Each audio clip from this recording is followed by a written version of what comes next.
Mr. Silent Channel. Kabanata 761 hanggang 770. Lumitaw ang itim na figure sa itaas ng kanyang likod. Isang nakakasilaw na liwanag ang nahulog mula sa langit. Isa itong napakalaking espadang panlaban, ang espada ay higit sa 6 na metro ang haba, at ang malawak na talim ay buong 1.5 metro ang lapad. Nagniningning na may nakasisilaw na lilang itim na liwanag, diretso itong hamampas sa balikat ni Long Yu. Sa malupit na tunog ng gasgas, sa ilalim ng pagtatanggol ng makapal na kaliskis at mga kasanayan sa espiritu ng bundok at ilog, ang high-frequency oscillating giant blade ay bigla pa ring pumutol sa mga kaliskis. Ang malaking puwersa ay naglaslas kay Long Yu ng direkta mula sa himpapawid. Sa itaas ng Sigod Lake, ang isang layer ng maskara ay hindi alam kung kailan ito tumaas, tulad ng isang unan, ang nagpatalbog sa mar-ingal na katawan ni Long Yu. Apat na sinag ng liwanag ang sabay-sabay na bumaril mula sa mga balikat ng itim na mecha, at apat na malalaking bola ng liwanag ang sumabog sa likod ni Long Yu ng marahas. Ang marahas na dagandong ay sinamahan ng dagandong ni Long Yu, at ang ika-6 na singsing ng espiritu sa kanyang katawan ay biglang lumiwanag ng maliwanag. Ang buong kalangitan ay tila naging pula sa isang iglap, at pagkatapos ay muling namamaga ang katawan ni Long Yu. Ang katawan na 10 metro ang taas noon ay medyo malaki na, ngunit pagkatapos niyang gamitin ang pang-6 na kakayahan ng espiritu, diretso itong bumukol sa mahigit 50 metro ang layo. Ang malaking sugat sa kanyang likod ay kitang-kita, at ang kanyang likod ay nasunog sa pagsabog, ngunit sa ilalim ng epekto ng ika-6 na kakayahan ng espiritu, tila napakalimitado ang pinsalang idinulot nito sa kanya. Agad na lumiwanag ang ika-7 spirit ring ni Long Yu. Ang ika-6 na kakayahan ng kaluluwa, galit ng Mountain Dragon King, ang ika-7 kakayahan ng kaluluwa, ang tunay na katawan ni Wan. Gumapang ang malaking katawan at naging dragon na may haba na mahigit 50 metro at may napakabigat na kaliskis sa hangin. Ang kapangyarihan ng espiritu na nag-iiba mula sa katawan ni Long Yu ay nagulat pa sa buong kalawakan. Bagamat hindi niya ginamit ang battle armor, sa sandaling ito, ang bumubuga ng hininga mula sa kanya ay maaaring makaramdam ng kaunting panlulumo kahit na para sa mga powerhouse sa antas ng title Daoluo. Ang black level mecha ay tumaas sa hangin, at ang mga sinag ng liwanag ay patuloy na binomba si Long Yu. Ngunit dito mismo, si Long Yu, na naging Mountain Dragon King, ay itinaas ang kanyang kanang paa sa harapan at direktang hamampas sa kawalan. Biglang sumabog agad ang marahas na pagkabigla, marahas na na-distort ang hangin, at pagkatapos ay lumitaw ang malakas na gravity sa hangin. Naramdaman lang ni Shumir na lumubog ang kanyang black level mecha, at agad na nahulog mula sa langit na parang bulalakaw na humahabol sa buwan. Dumiretso sa Mountain Dragon King at mahulog. Isang layer ng silver white light ang biglang lumabas mula sa black level mecha, at ang mga layer ng spatial fluctuation ay lumitaw sa hangin. Ang itim na antas na mecha ay nag-shuttle sa kulay pilak puting liwanag, na sinasalungat ang epekto ng gravity. Ang Mountain Dragon King ay umungal sa langit, at ang kanang paa sa harap ay muling hamampas. Sa pagkakataong ito, ang buong espasyo ay nasira, at pagkatapos ang pilak puting liwanag ay nabasag. Iginalaw ni Shumir, na nakaupo sa black level mecha, ang kanyang mga mata, domain. Ang pressure mula sa labas ay ipinapadala sa loob ng mecha, at ang malaking kutsilyong pangdigma sa mga kamay ng black level na mecha ay muling lumitaw, nang direkta sa hangin, at ito ay pumuputol lamang ng isang puwang sa field. Muling kumislap ang pilak na liwanag, na lumilitaw na mas mataas sa hangin. Inangat ng Mountain Dragon King ang kanyang ulo, biglang yumuko ang kanyang malapad na likod, at isang matayog na bundok ang hinayla pataas mula sa likod nito at agad na sumugod sa hangin. Ang bundok ay patuloy na lumaki sa hangin, at sa isang iglap ay naging burol na may taas na ilang daang metro at radius na ilang libong metro, at dumiretso sa black class na mecha. Ang mga bundok at ilog ay pinigilan. Ito ay isang napakalakas na kakayahan ng espiritu na magagamit lamang sa estado ng tunay na katawan ni Wan. Ang buong katawan ng bundok ay naglalabas ng makalupang dilaw na liwanag. Nang ito ay lumitaw, si Tangwulan ay nakaramdam lamang ng bahagyang init sa kanyang katawan, at ang mga buto ng katawan ng Shanlong King ay hindi inaasahang lumitaw. Ang malaking gravity ay ganap na nasira ang espasyo, ang paglilipat ng kalawakan ni Shumir ay hindi na magagamit, at siya ay nabigla nang makita na ang lahat ng kanyang mga aksyon ay naging matamlay sa ilalim ng takip ng burol, at siya lamang ang nakamasid dito. Ang burol ay nahulog mula sa langit at dumiretso upang durugan ito. Ha! Umuungal, nakataas ang nguso sa kanyang braso, at kumikislap ang liwanag sa loob. Hindi napigilan ni Shumir na gamitin ang kanyang malaking galaw. Dahil mas maraming enerhiya ang ginugugol sa pananaliksik ng Soul Guidance Device, higit sa 70% ng kanyang lakas ay nasa Soul Guidance Device. Maliban sa napakahalagang kakayahan ng Space Teleport, ang kanyang mga spirit skills at martial spirit ay ginagamit lahat para mapahusay ang spirit power. Sa makatuwid, siya ay nasa itaas pa rin ng Long Yu sa antas ng kapangyarihan ng kaluluwa lamang. Gayunpaman, ang superioridad ng martial soul ng Mountain Dragon King ay napakahusay, ang super level na martial soul na ito, kung tutuusin, ay hindi kayang labanan ng kanyang super mecha. Sa makatuwid, kung gusto ni Shumir na talunin si Long Yu, kailangan niyang gamitin ang kanyang pressure box bottom para malaman ang kanyang mga kasanayan at iset up ang soul-guided shell. Si Shumir ay isang ganap na dalubhasa sa pagsasaliksik ng mga nakapirming nakamount na soul-guided shell. Okay. Isang mahinang boses ang umalangaw-ngaw sa hangin. Tahimik na lumitaw ang isang puting liwanag sa hangin, at ang katawan ni Shumir ay direktang tumigas, hindi na makagalaw pa, at natural na hindi na niya mahikayat na ilunsad ang nakapirming nakadikit na shell na ginagabayan ng kaluluwa. Sa kabilang panig, isang bitik ang lumitaw sa ilalim ng burol, at ang napakalaking burol, na napakalakas na presyon, ay direktang nilamon ng bitik. Kasabay nito, naramdaman na lamang ni Long Yu na nanginginig ang kanyang buong katawan.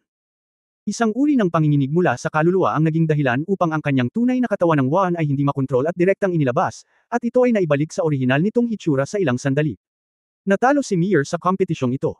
Umalangaw-ngaw sa hangin ang boses ni Qingtian Daoluo Yunming. Ang fixed-mounted soul-guided shells ay may kakayahang ibalik ang takbo ng labanan, ngunit kung gusto mo siyang talunin, kailangan mong sunugin ang jade at ang bato. At hindi kailanman ginamit ni Long Yu ang battle armor, kahit na lumaban ka ng buong lakas, mamamatay ka lang sa huli. Siya ang pinakamalubhang na sugatan. Kaya, sa isang komprehensibong paghatol, Long Yu Seng. Ang mga salita ni Yunming ay ganap na patas. Sina Long Yu at Shumir ay parehong bumaba mula sa langit at bumalik sa ibabaw ng Sea God Lake. Inalis ni Shumir ang Black Level Mecha, at wala itong pinagkaiba sa dati, maliban na may bahagyang pagbabago sa tingin ni Long Yu. Si Long Yu ay mukhang mas nahihiya kaysa sa kanya, at may peklat sa kanyang likod. Bagamat hindi nagtagal ay gumaling ito, nawala ang mga damit sa kanyang pangitaas na katawan, na nagpapakita ng malakas na kalamnan. Natutunan ko. Sinabi ni Long Yu kay Shumir na may tame time na ekspresyon. Hindi niya akalain na siguradong mananalo siya, may dahilan para hindi gamitin ang battle armor. Sa pagpapabuti ng kanyang antas ng paglilinang, siya ay naging mas hindi makontrol sa kanyang mga emosyon. Kaya't sa labanan, hindi ako nang ahas na lumabas ng lahat ng madali, dahil ang isang masama ay malamang na magdulot ng mapangwasak na sakuna. Kaya naman, hindi niya ginamit ang battle armor dahil natatakot siyang mabaliw, hindi dahil sa ayaw niyang gamitin ito. Nang gagamitin na ni Shumir ang fixed-mounted soul-guided shell, nakaramdam siya ng isang uri ng takot. Walang alinlangan, kung ang fixed-mounted soul-guided shell ay pinaputok, ito ay mahirap sabihin. At ang fixed-mounted soul-guided shell ni Shumir ay hindi lang isa. Ang bagay na ito ay talagang isang malaking mamamatay. Isa itong madiskarteng sandata. Hinimok ni Shumir ang dahon ng lotus sa ilalim ng kanyang mga paa, lumipad patungo kay Long Yu, at masayang sinabi, nanalo ka, pipiliin kita.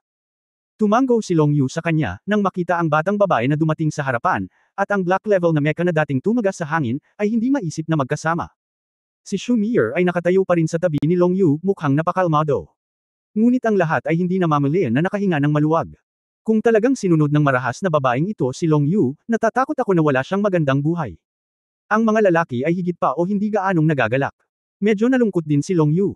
Pagkatapos makipag-away kay Shumir, talagang naintindihan niya kung bakit ayaw makipag-away sa kanya ang mga lalaki. Ang isang ito ay malapit nang maglunsad ng fixed-mounted soul-guided shell sa bawat pagliko. Sinulyapan ni Shumir si Long Yu at mahinang nagsabi, kung pipiliin ko, hindi ako papayagang pumili ng iba. Kung hindi, papatayin ka. Napaawang ang sulok ng bibig ni Long Yu, ano ang sitwasyon? Pinili mo ako. Sinabi ni Shumir, iyon ay pareho. Hindi umimik si Long Yu, malakas pa rin ang buying and selling. Ngunit hindi ko alam kung bakit, pagkatapos ng labanan ngayon, naramdaman muli ang lakas ni Shumir, bigla siyang nakaramdam ng isang espesyal na pakiramdam sa kanyang puso. Ito ang unang kapantay na nakita niya na mas malakas kaysa sa kanyang sarili, at babae pa rin siya. Matamis na ngumiti si Tang Yinmeng at sinabing, congratulations Mir, nakita ko na sa wakas ang nababagay sa iyo. Bubunot tayo ng lot, at ang susunod ay, Wuxi Duo. Ang mga dahon ng lotus ng Wuxi Duo ay dahan-daang lumutang, ang kanyang mga mata ay medyo komplikado. Tinitingnan ng mga lalaki sa kabilang panig, tinitingnan ang napakagandang babae sa tabi ni Tang Wulan, kinagat niya ang kanyang mga pilak ng ngipin, at hinimok siya ng dahon ng lotus na sumambulat sa mga alon. Dumiretso sa Tang Wulan. Nang hindi nagtatanong o humihiling, hinimok niya si Lotus Leaf na tumayo sa kabilang panig ng Tang Wulan ng direkta. Napatingin si Tang Wulan kay Wu Saiduo nang may pagtataka, ikaw. Tumangala si Wu Saiduo sa kanya, anong problema ko? Mapait na ngumiti si Tang Wulan, bakit mo ako pipiliin? Sinabi ni Wu Saiduo, bakit hindi kita mapili? Hindi nakaimik si Tang Wulan. Sa link na ito, ang mga batang babae ay may ganap na inisyatiba. Ibinaba ni Wu Saiduo ang kanyang ulo, iniisip kung ano ang iniisip niya. Walang duda na sa maraming mga babae, si Wu Saiduo ay napakahusay din anuman ang kanyang hitsura, ngunit sa kasamaang palad, bago siya, pinili na ni Nair si Tang Wulan. Kung ikukumpara kay Nair, halatang nakatago ang liwanag niya. Ngunit kahit na ganoon, nagkaroon siya ng lakas ng loob na piliin siya ng napili na ni Nier si Tang Wulan, napakatapang na niya. Ang mga batang babae ay may sariling mga pagpipilian at problema. Pagkatapos ng labanan sa pagitan ng Shu Mir at Long Yu sa ika-4 na link, ang bilis ay malinaw na pinabilis. Gayunpaman, ang ilang matatandang babae ay hindi gumawa ng kanilang sariling mga pagpipilian, at piniling umalis sa link na ito. Siyempre, dahil may huling link, bagamat wala silang pinipili, hindi pa rin sila makaalis sa blind date meeting. Kailangang maghintay pagkatapos ng huling round. Dahil sa huling round lamang, maibabalik ng mga lalaki ang inisyatibo at maipakita ang pagmamahal sa mga taong gusto nila. Dai Yuner. Sa wakas ay turn na ng prinsesa ng Star Luo Empire. Ang mga dahon ng lotus ni Dai Yuner ay dahan-daang lumutang, ang kanyang mga mata ay nananatili sa katawan ni Tang Wulan, ikatlong kapatid. Bulong niya. Tumingin sa kanya si Tang Wulan at sumigaw sa loob.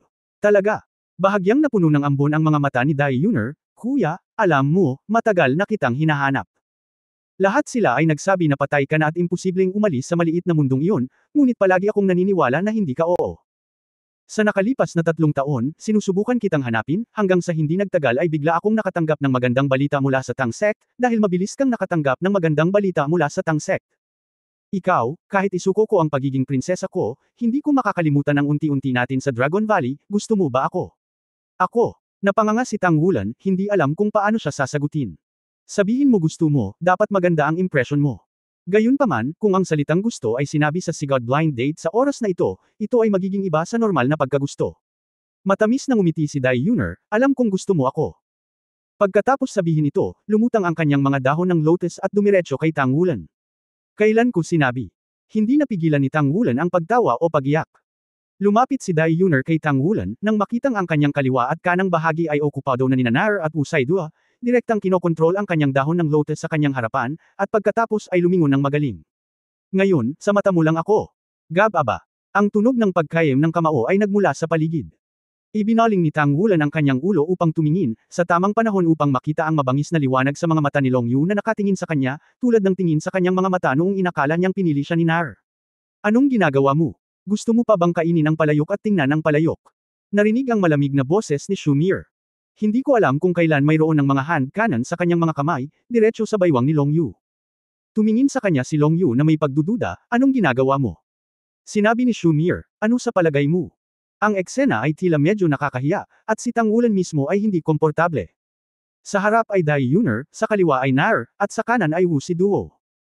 Hindi niya akalain na makakatagpo siya ng ganitong nakakahiyang sitwasyon sa Sigod Fate Blind Date Meeting.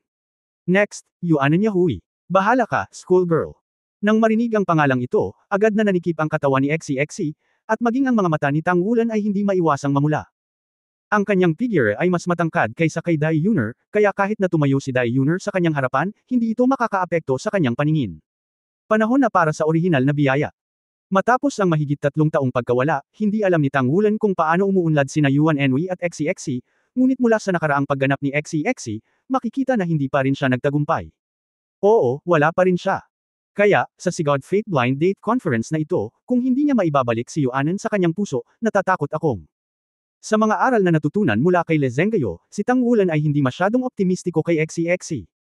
Lalo na, ang napakagandang relasyon ni na Xi at Yuanan. Ang dahon ng lotus ay dumula sa ilalim ng mga paa ni Yuanan Yahui at dahan-daang naanod palabas. Siya ay mukhang kalmado pa rin, na may mahabang pulang buhok na nakatabing sa kanyang mga balikat, mukhang misteryoso at mapang-akit laban sa gabi. Medyo tuyo si Xi sa mga oras na ito, talagang kinakabahan siya, nagustuhan niya ito sa loob ng maraming taon, at sa wakas ay nagtapat sa kanya sa harap ng lahat. Kung hindi niya talaga pipiliin ang sarili niya, tapos na ang lahat. Sabi ko. Nang inig ang katawan ni Xi nang magsalita si Yuanan. Matagal ko nang sinabi sa iyo na kung gusto mo akong makasama, talunin mo muna ako. Tapos, halika, talunin mo ako, at ikaw ang pipiliin ko. Tumingin si Yuanan Yahui kay Xi na may nakakapasong mga mata. Nang inag ang buong katawan ni Xi, at huminga siya ng malalim, hanggang sa pumutok ang kanyang baga dahil sa pagsabog, at dahan-dahan niyang ibinuga ang maputik na hangin sa kanyang dibdib. Sa hindi inaasahan, naging ganito. Pinili ba niya ang ganitong paraan para tanggihan ako? Isang dampi ng nakaka-deprecate na kulay ang lumitaw sa mukha ni Xi. Masyadong pamilyar ang lahat, pamilyar sa lahat ng kakayahan ng kabilang partido, at dahil dito, mas alam niya ang agwat sa pagitan niya at ni Yuanan Yahui. Hindi kailanman nakipot ang agwat na ito, kahit na gawin niya ang lahat sa ganoong paraan, masisiguro niya lamang na hindi siya masyadong iiwan nito. Ngayon, ipapahiya niya ba ako sa harap ng lahat? Hayaan akong ganap na putulin ang aking mga iniisip. Halika na. Sa sandaling ito, lumabas si XCXC, anuman ang mangyari, gusto niyang isagawa ang kompetisyong ito. Hindi na nanginginig ang kanyang katawan, naging matigas ang kanyang mga mata, matalo man siya ay talo siya sa kanyang mga kamay. Huminga ng malalim, malakas na sinabi ni XCXC, okay. Ang dahon ng lotus ay lumutang, at hinikayat din niya ang kanyang dahon ng lotus na pumunta sa harapan ng mga lalaki, at mayroong isang mahinang kinang na namumulaklak sa kanyang mga mata. Si Yuan Yahui ay sumangot ng malamig, at ang liwanag sa likod ng kanyang likuran ay kumislap, at isang pares ng mga pakpak ay agad na nabuksan, ang nahulog na anghel na si Wan. Isang bilog ng halos ang tumaas mula sa ilalim ng kanyang mga paa, 2 lila at 3 itim. Walang duda na pagkatapos ng 3 taon ng paglilinang, nadagdagan na niya ng gusto ang lakas ng kanyang singsing sa espiritu sa tore ng paghahatid ng espiritu. Sa paanan ni XCXC, lumiwanag din ang isang bilog ng spirit ring, 4 na purple at 1 itim. Sa lakas ng spirit ring, mas mahina pa rin siya kaysa kay Yuan Yahui. Ang mga pakpak ni Yuan Yahui ay pumutok sa kanyang likuran, at ang kanyang katawan ay nahulog mula sa langit na parang itim na kidlat, at dumiretso kay XCXC. Ang pangalawang singsing ng espiritu sa kanyang katawan ay kumikinang ng maliwanag, at ang maitim na magic sword ay lumitaw mula sa manipis na hangin at nahulog sa kanyang palad. Ang gininto ang ilaw sa kamay ni XCXC ay kumikislap, at lumitaw ang magaan na dragon dagger. Pagharap sa pagbagsak ni Yuanan mula sa langit, bahagyang nanginag ang kanyang katawan. Bagaman ito ay bahagyang nanginginig, ito ay nagbigay sa mga tao ng isang kakaibang pakiramdam ng ilusyon, na naging dahilan upang hindi malok at makuha ang kanyang figure. Sina Long Yu at Dai Yuner ay parehong sineseryoso ito. Parehong sina Yuan Yahui at XCXC ay dating kalaban nila. Lumipas ang 3 taon, at halatang lumaki sila ng husto. So, paano naman ang mga kalaban nila? Gaano kalayo ito lumago? Si Tang Wulan ay nagseryoso din. Hindi niya maaaring linangin ang kapangyarihan ng kaluluwa sa loob ng 3 taon, at hindi niya ito pinagsisihan, ngunit nais din niyang malaman kung gaano kalaki ang agwat sa pagitan niya at ng kanyang mga kaibigan. Ang dark magic sword ni Yuan Yahui ay biglang lumaki, at ang ibabaw ng lawa ay kakaibang naliwanagan ng dark purple na liwanag. Ang katawan ni XCXC ay biglang umangat sa langit na parang dragon, ang kanyang katawan at espada ay nagsanib sa isa, at sa bahagyang pag-ungol ng dragon, kinuha niya ang magaan na dragon dagger bilang panimulang punto, pumailan lang pataas, at talagang piniling labanan ang dark magic sword ng walang ingat. Ding! Sa malutong na tunog, ang dalawang figure ay sabay na nabalisa, bumaril ang mga pakpak ni Yuan Yahui, at umakyat siya sa mas mataas na altitude, ngunit ang gintong dragon na binago ni XCXC ay lumipad palabas ng paalang. Guang Hualong, ginamit ni XCXC ang kanyang pang-4 na kakayahan sa espiritu sa sandaling siya ay dumating, ngunit tumugma lamang ito sa pangalawang kakayahan ng espiritu ni Yuan Yahui. Habang nasa ere, biglang nawala ang buong katawan ni XCXC. Ang magic dragon ay naghalo sa gabi mula sa manipis na hangin. Tila naging transparent ito sa isang iglap. Bahagyang naningkit ang mga mata ni Yuan Yahui, nakabuka ang kanyang mga pakpak at nakabitin sa hangin, at nagsimulang lumabas ang kaunting liwanag sa buong katawan niya. Ginamit pa niya ang sarili niyang battle armor ng direkta sa sandaling ito. Ang dark purple na battle armor ay nakasisilaw na sumasakop sa buong katawan. Ang kanyang sandata sa labanan ay napakahirap gawin sa mga kasosyo, dahil dapat itong magkasya sa dalawang espiritu sa parehong oras. Sa makatuwid, ang lakas ng iisang battle armor ay talagang mas mahina kaysa sa iba. Ngunit itong dark purple na buong set ng battle armor ay mukhang napakasilaw kapag isinuot sa kanyang katawan, pulang buhok at purple na armor, evil charm at muvang. Ang ulo ay isang singsing sa ulo na binubuo ng 2 protrusions tulad ng matutulis na sungay. Hindi nito ganap na natatakpan ang ulo, ngunit mukhang mas nababaluktot. Ang lilang halo ay dumb alloy, natural na bumubuo ng isang lugar ng lavender sa hangin, na tila isang kaharian. Kaya lang, hindi ito kasing laki ng lugar na sakop ng domain ni Long Yu. Failed ba talaga? Nagulat si Tang Wulan, at nagulat din sina Long Yu at Dai Yuner. Bukod dito, makikita na maingat si Yuan Yahui, ibig sabihin, sapat na ang atensyon niya sa kanyang kalaban. Si XCXC ay naging mas malakas din, at ito ay dapat na mas malakas kaysa dati. Sa sandaling ito, biglang, ang hanay ng lilang halo ay marahas na nag-iba-iba. Pakiramdam ko ay may gumamit ng papel na kutsilyo upang tumawid sa field, at hinahati nito ang field ng paalang. Sumigaw si Yuan Yahui, lumingon ang kalahati, at ang dark magic sword na naging purple crystal sa kanyang kamay ay naputol ng paalang. Sa malutong na tunog. Isang figure ang nakaambang, ngunit ito ay sa susunod na sandali lamang, ngunit ito ay naglaslas sa nakapalibot na lugar na kulay ube at pumipilit na pumasok. Muli na namang nawalan ng landas. Nagawa na bang itago ni XCXC ang kanyang sarili? Maging si Yuan Yahui ay kinailangan siyang hanapin sa pamamagitan ng domain at iba pang kakayahan. Si Yuan Yahui ay malinaw na hindi nasaktan sa kanyang pag-atake, ngunit siya ay nagpakita pa rin ng napakaingat, at hindi gumamit ng higit pang mga espiritong kakayahan, tila siya ay tahimik na naghihintay. Sa sandaling ito, biglang nagbago muli ang purple field. Kung ito ay isang pamutol lamang ng papel noon, kung gayon, sa isang iglap, nang lumitaw ang tatlong gintong figure, lumitaw ang tatlo-tatlong nakatago, anim na matalas. Ang mga sinag ng liwanag ay tumawid paitaas, na pumapasok sa lilang kaharian mula sa anim na direksyon ng sabay-sabay. Kasabay nito, ang ikalimang spirit ring sa katawan ni Yuan Yahui ay biglang lumiwanag, at ang purple battle armor sa kanyang katawan ay namumukadkad din ng nakasisilaw na kinang. Mukhang matagal na niyang hinihintay na lumitaw ang trick na ito. Sa kanyang noo, dalawang sungay ang isinilang na sumasabay sa headring sa kanyang battle armor, na dapat ding maging dahilan kung bakit walang helmet ang kanyang battle armor. Ang kanyang katawan ay bumukol sa taas na 3 metro sa isang iglap, at lumiwanag sa kanyang likuran ang isang lilang ilaw na gulong. Isang napakalaking mata ang lumitaw mula sa gitna ng light wheel, at ang purple na lugar na kaya lang kontrolin ng isang lugar na may diameter na 30 metro ay biglang lumaki at naging diameter na 100 metro ang layo. Sa kalangitan, lumitaw din ang isang malaking lilang mata, at isang malaking lilang sinag ng liwanag ang nahulog mula sa langit, na direktang sumasakop sa isang lugar na higit sa 30 metro ang lapad.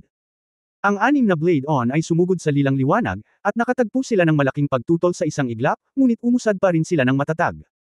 Ang mabangis na dagandong ng dragon ay tumunog, at ang anim na blade on ay biglang nag-ugnay sa isa't isa, nag-intertwine, at naging isang bagyong buhawi at sumugod sa hangin. At ang lilang sinag ng liwanag ay pilit na nabangga sa isa't isa. Boom!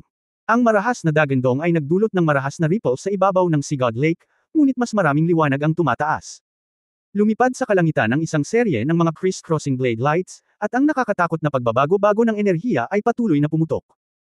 Ang liwanag na bumagsak mula sa kulay ube ng mga mata ay tila kayang lamunin ang lahat, unti-unting lumiliit ang bagyong buhawi, at halos hindi na ito masuportahan. Sa sandaling ito, ang bagyong buhawi na binubuo ng 6 na light blades ay biglang nagkaisa, at isang figure ang lumitaw. Ito ay si XCXC na kahanga-hanga. Ang isang kulay abo na sandata ng labanan ay sumasakop sa buong katawan, at ang buong tao ay nagbabadya. Ngunit pagkatapos, isa pang figure ang lumitaw sa kanyang likuran, nakasuot ng maputlang gintong panlaban na armor, at ang dalawang figure ay dahan-daang nagsanib. Ang ikalimang singsing ng espiritu sa kanyang katawan ay kumikinang ng maliwanag. Pagbabago ng sangyong. Napaungol si XCXC. Ang dalawang figure ay biglang nag-overlap, at isang sandang na mas mahaba ng kalahating talampakan kaysa sa nakaraang Light Dragon Dagger at Shadow Dragon Dagger ay lumitaw sa kanyang kanang kamay. Ang mahabang talam ng punyal na ito ay kalahating ginto at sa pangkalahatan ay transparent na kulay abo, na mukhang kakaiba.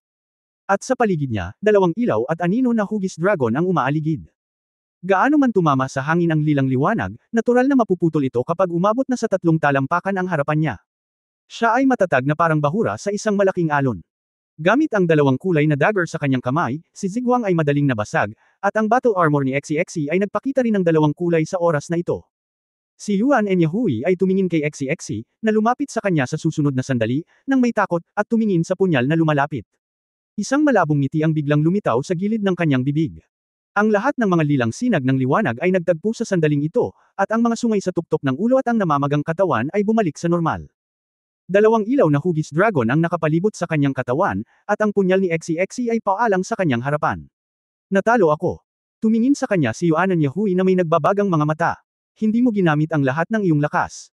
Tila medyo matamlay si XCXC, hindi lang dapat ganito ang kapangyarihan ng Demon Eye mo. At saka, hindi mo kailanman ginamit ang kapangyarihan ng Titan Great Ape mula simula hanggang katapusan. Sinagot ni Yuan Yahui ang tanong, nag-aatubili kang sabihin sa amin kung ano ang iyong ikalimang kakayahan sa espiritu, hinihintay mo ba ang araw na ito?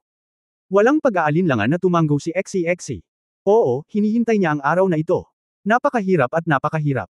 Ang Shuanglong Change, sa kanyang walang humpay na pagsusumikap, sa wakas ay matutunaw na niya ang kanyang dalawang martial soul sa isa at gawing isang soul skill. Kahit na ito ay hindi isang tunay na martial soul fusion technique, ito ay napakalapit. Ito ang ideya ni Ali mula sa makamulto na puting tigre ni Wu Si Duo. Sa tulong ni Tangmen Mintang Hall Master Liang Xiaoyu, sa wakas ay nakahanap na siya ng sarili niyang paraan. Alam niya na napakahirap para sa kanya na talunin si Yuan Yahui, at posible lamang na gumamit ng ilang mga espesyal na pamamaraan upang mapabuti ang kanyang sarili. At ang pamamaraang ito sa wakas ay natanto sa oras na ito. Pinagsasama ng Shuanglong Transformation ang dalawa sa sarili nitong dalawang martial spirit sa isa. Kahit na ang cultivation base ay hindi maaaring superimposed, ang mga katangian ng martial arts ay superimposed sa isang instant. Kasabay ng pagtaas ng battle armor, bagamat si XCXC ay maaari lamang tumagal ng maikling panahon, ang paggamit ng Shuanglong Transformation the Increase ay maaaring tumaas ang kanyang explosive power sa isang napaka-nakakatakot na antas.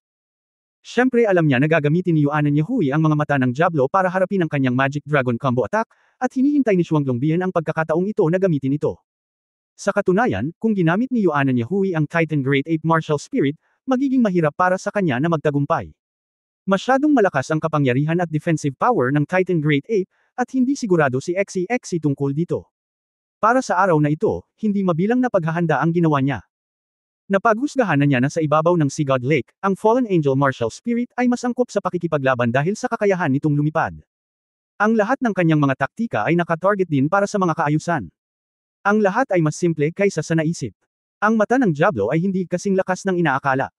Napakasimple nito kaya nasira ito ng sarili nitong Sangyong Transformation, at tila kahit na hindi ginamit ang Sangyong Transformation, maaaring matalo ito ng pinagsamang pag-atake ng Magic Dragon.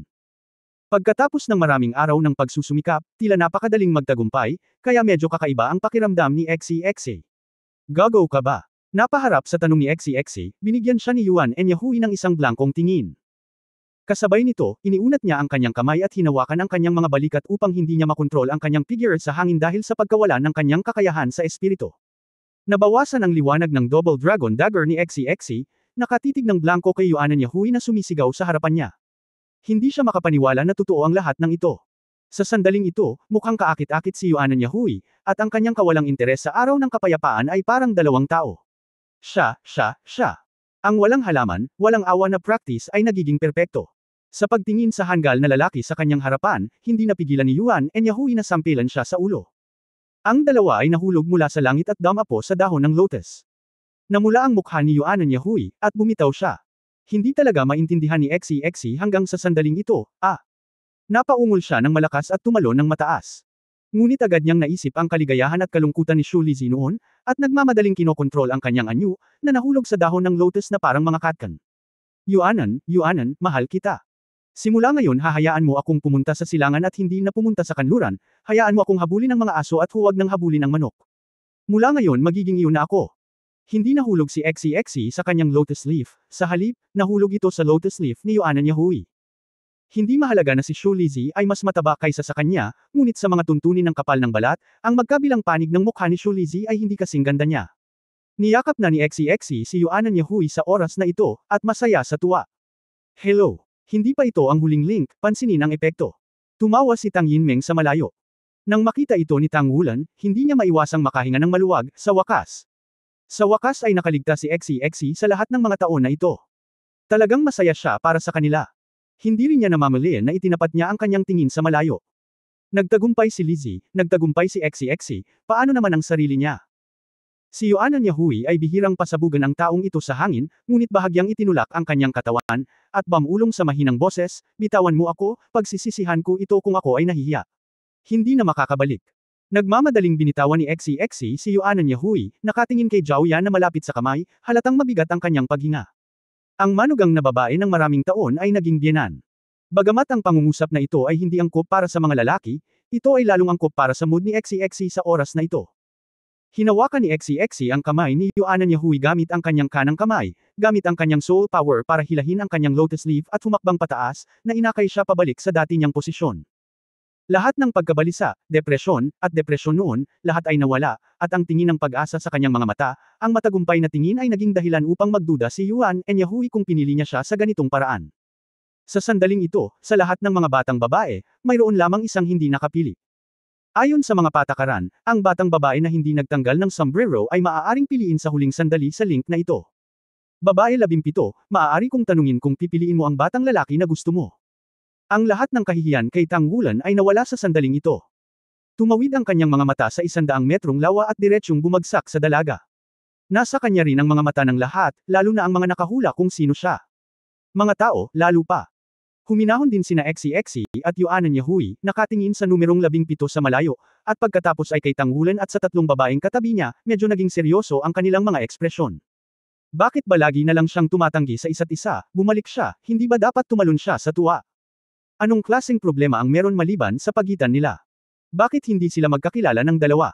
Sa ilalim ng tingin ng lahat, ang batang babae sa ika-17 ay natahimik saglit, pagkatapos ay marahang umiling. Ang kanyang mga galaw ay napakaliit at mukhang napakasimple, ngunit ginawa niyang nakatayo si Tang Wulan sa dahon ng lotus na parang isang kuweba ng yelo. Umiling siya, hindi siya pumili, oo, hindi niya pinili ang sarili niya. Wala man lang pumili, magtanggal ng sombrero. Walang duda na ang ibig sabihin nito ay wala siyang syota, at wala rin siyang balak na humanap ng sarili niyang partner sa blind date conference na ito. Naramdaman lang ni Tang Wulan na parang sinalo ng kung ano ang kanyang puso, at bigla siyang hindi makahinga. Ang kanyang mga mata ay medyo malabo, at isang dampi ng kapeitan ang lumabas sa mga sulok ng kanyang bibig.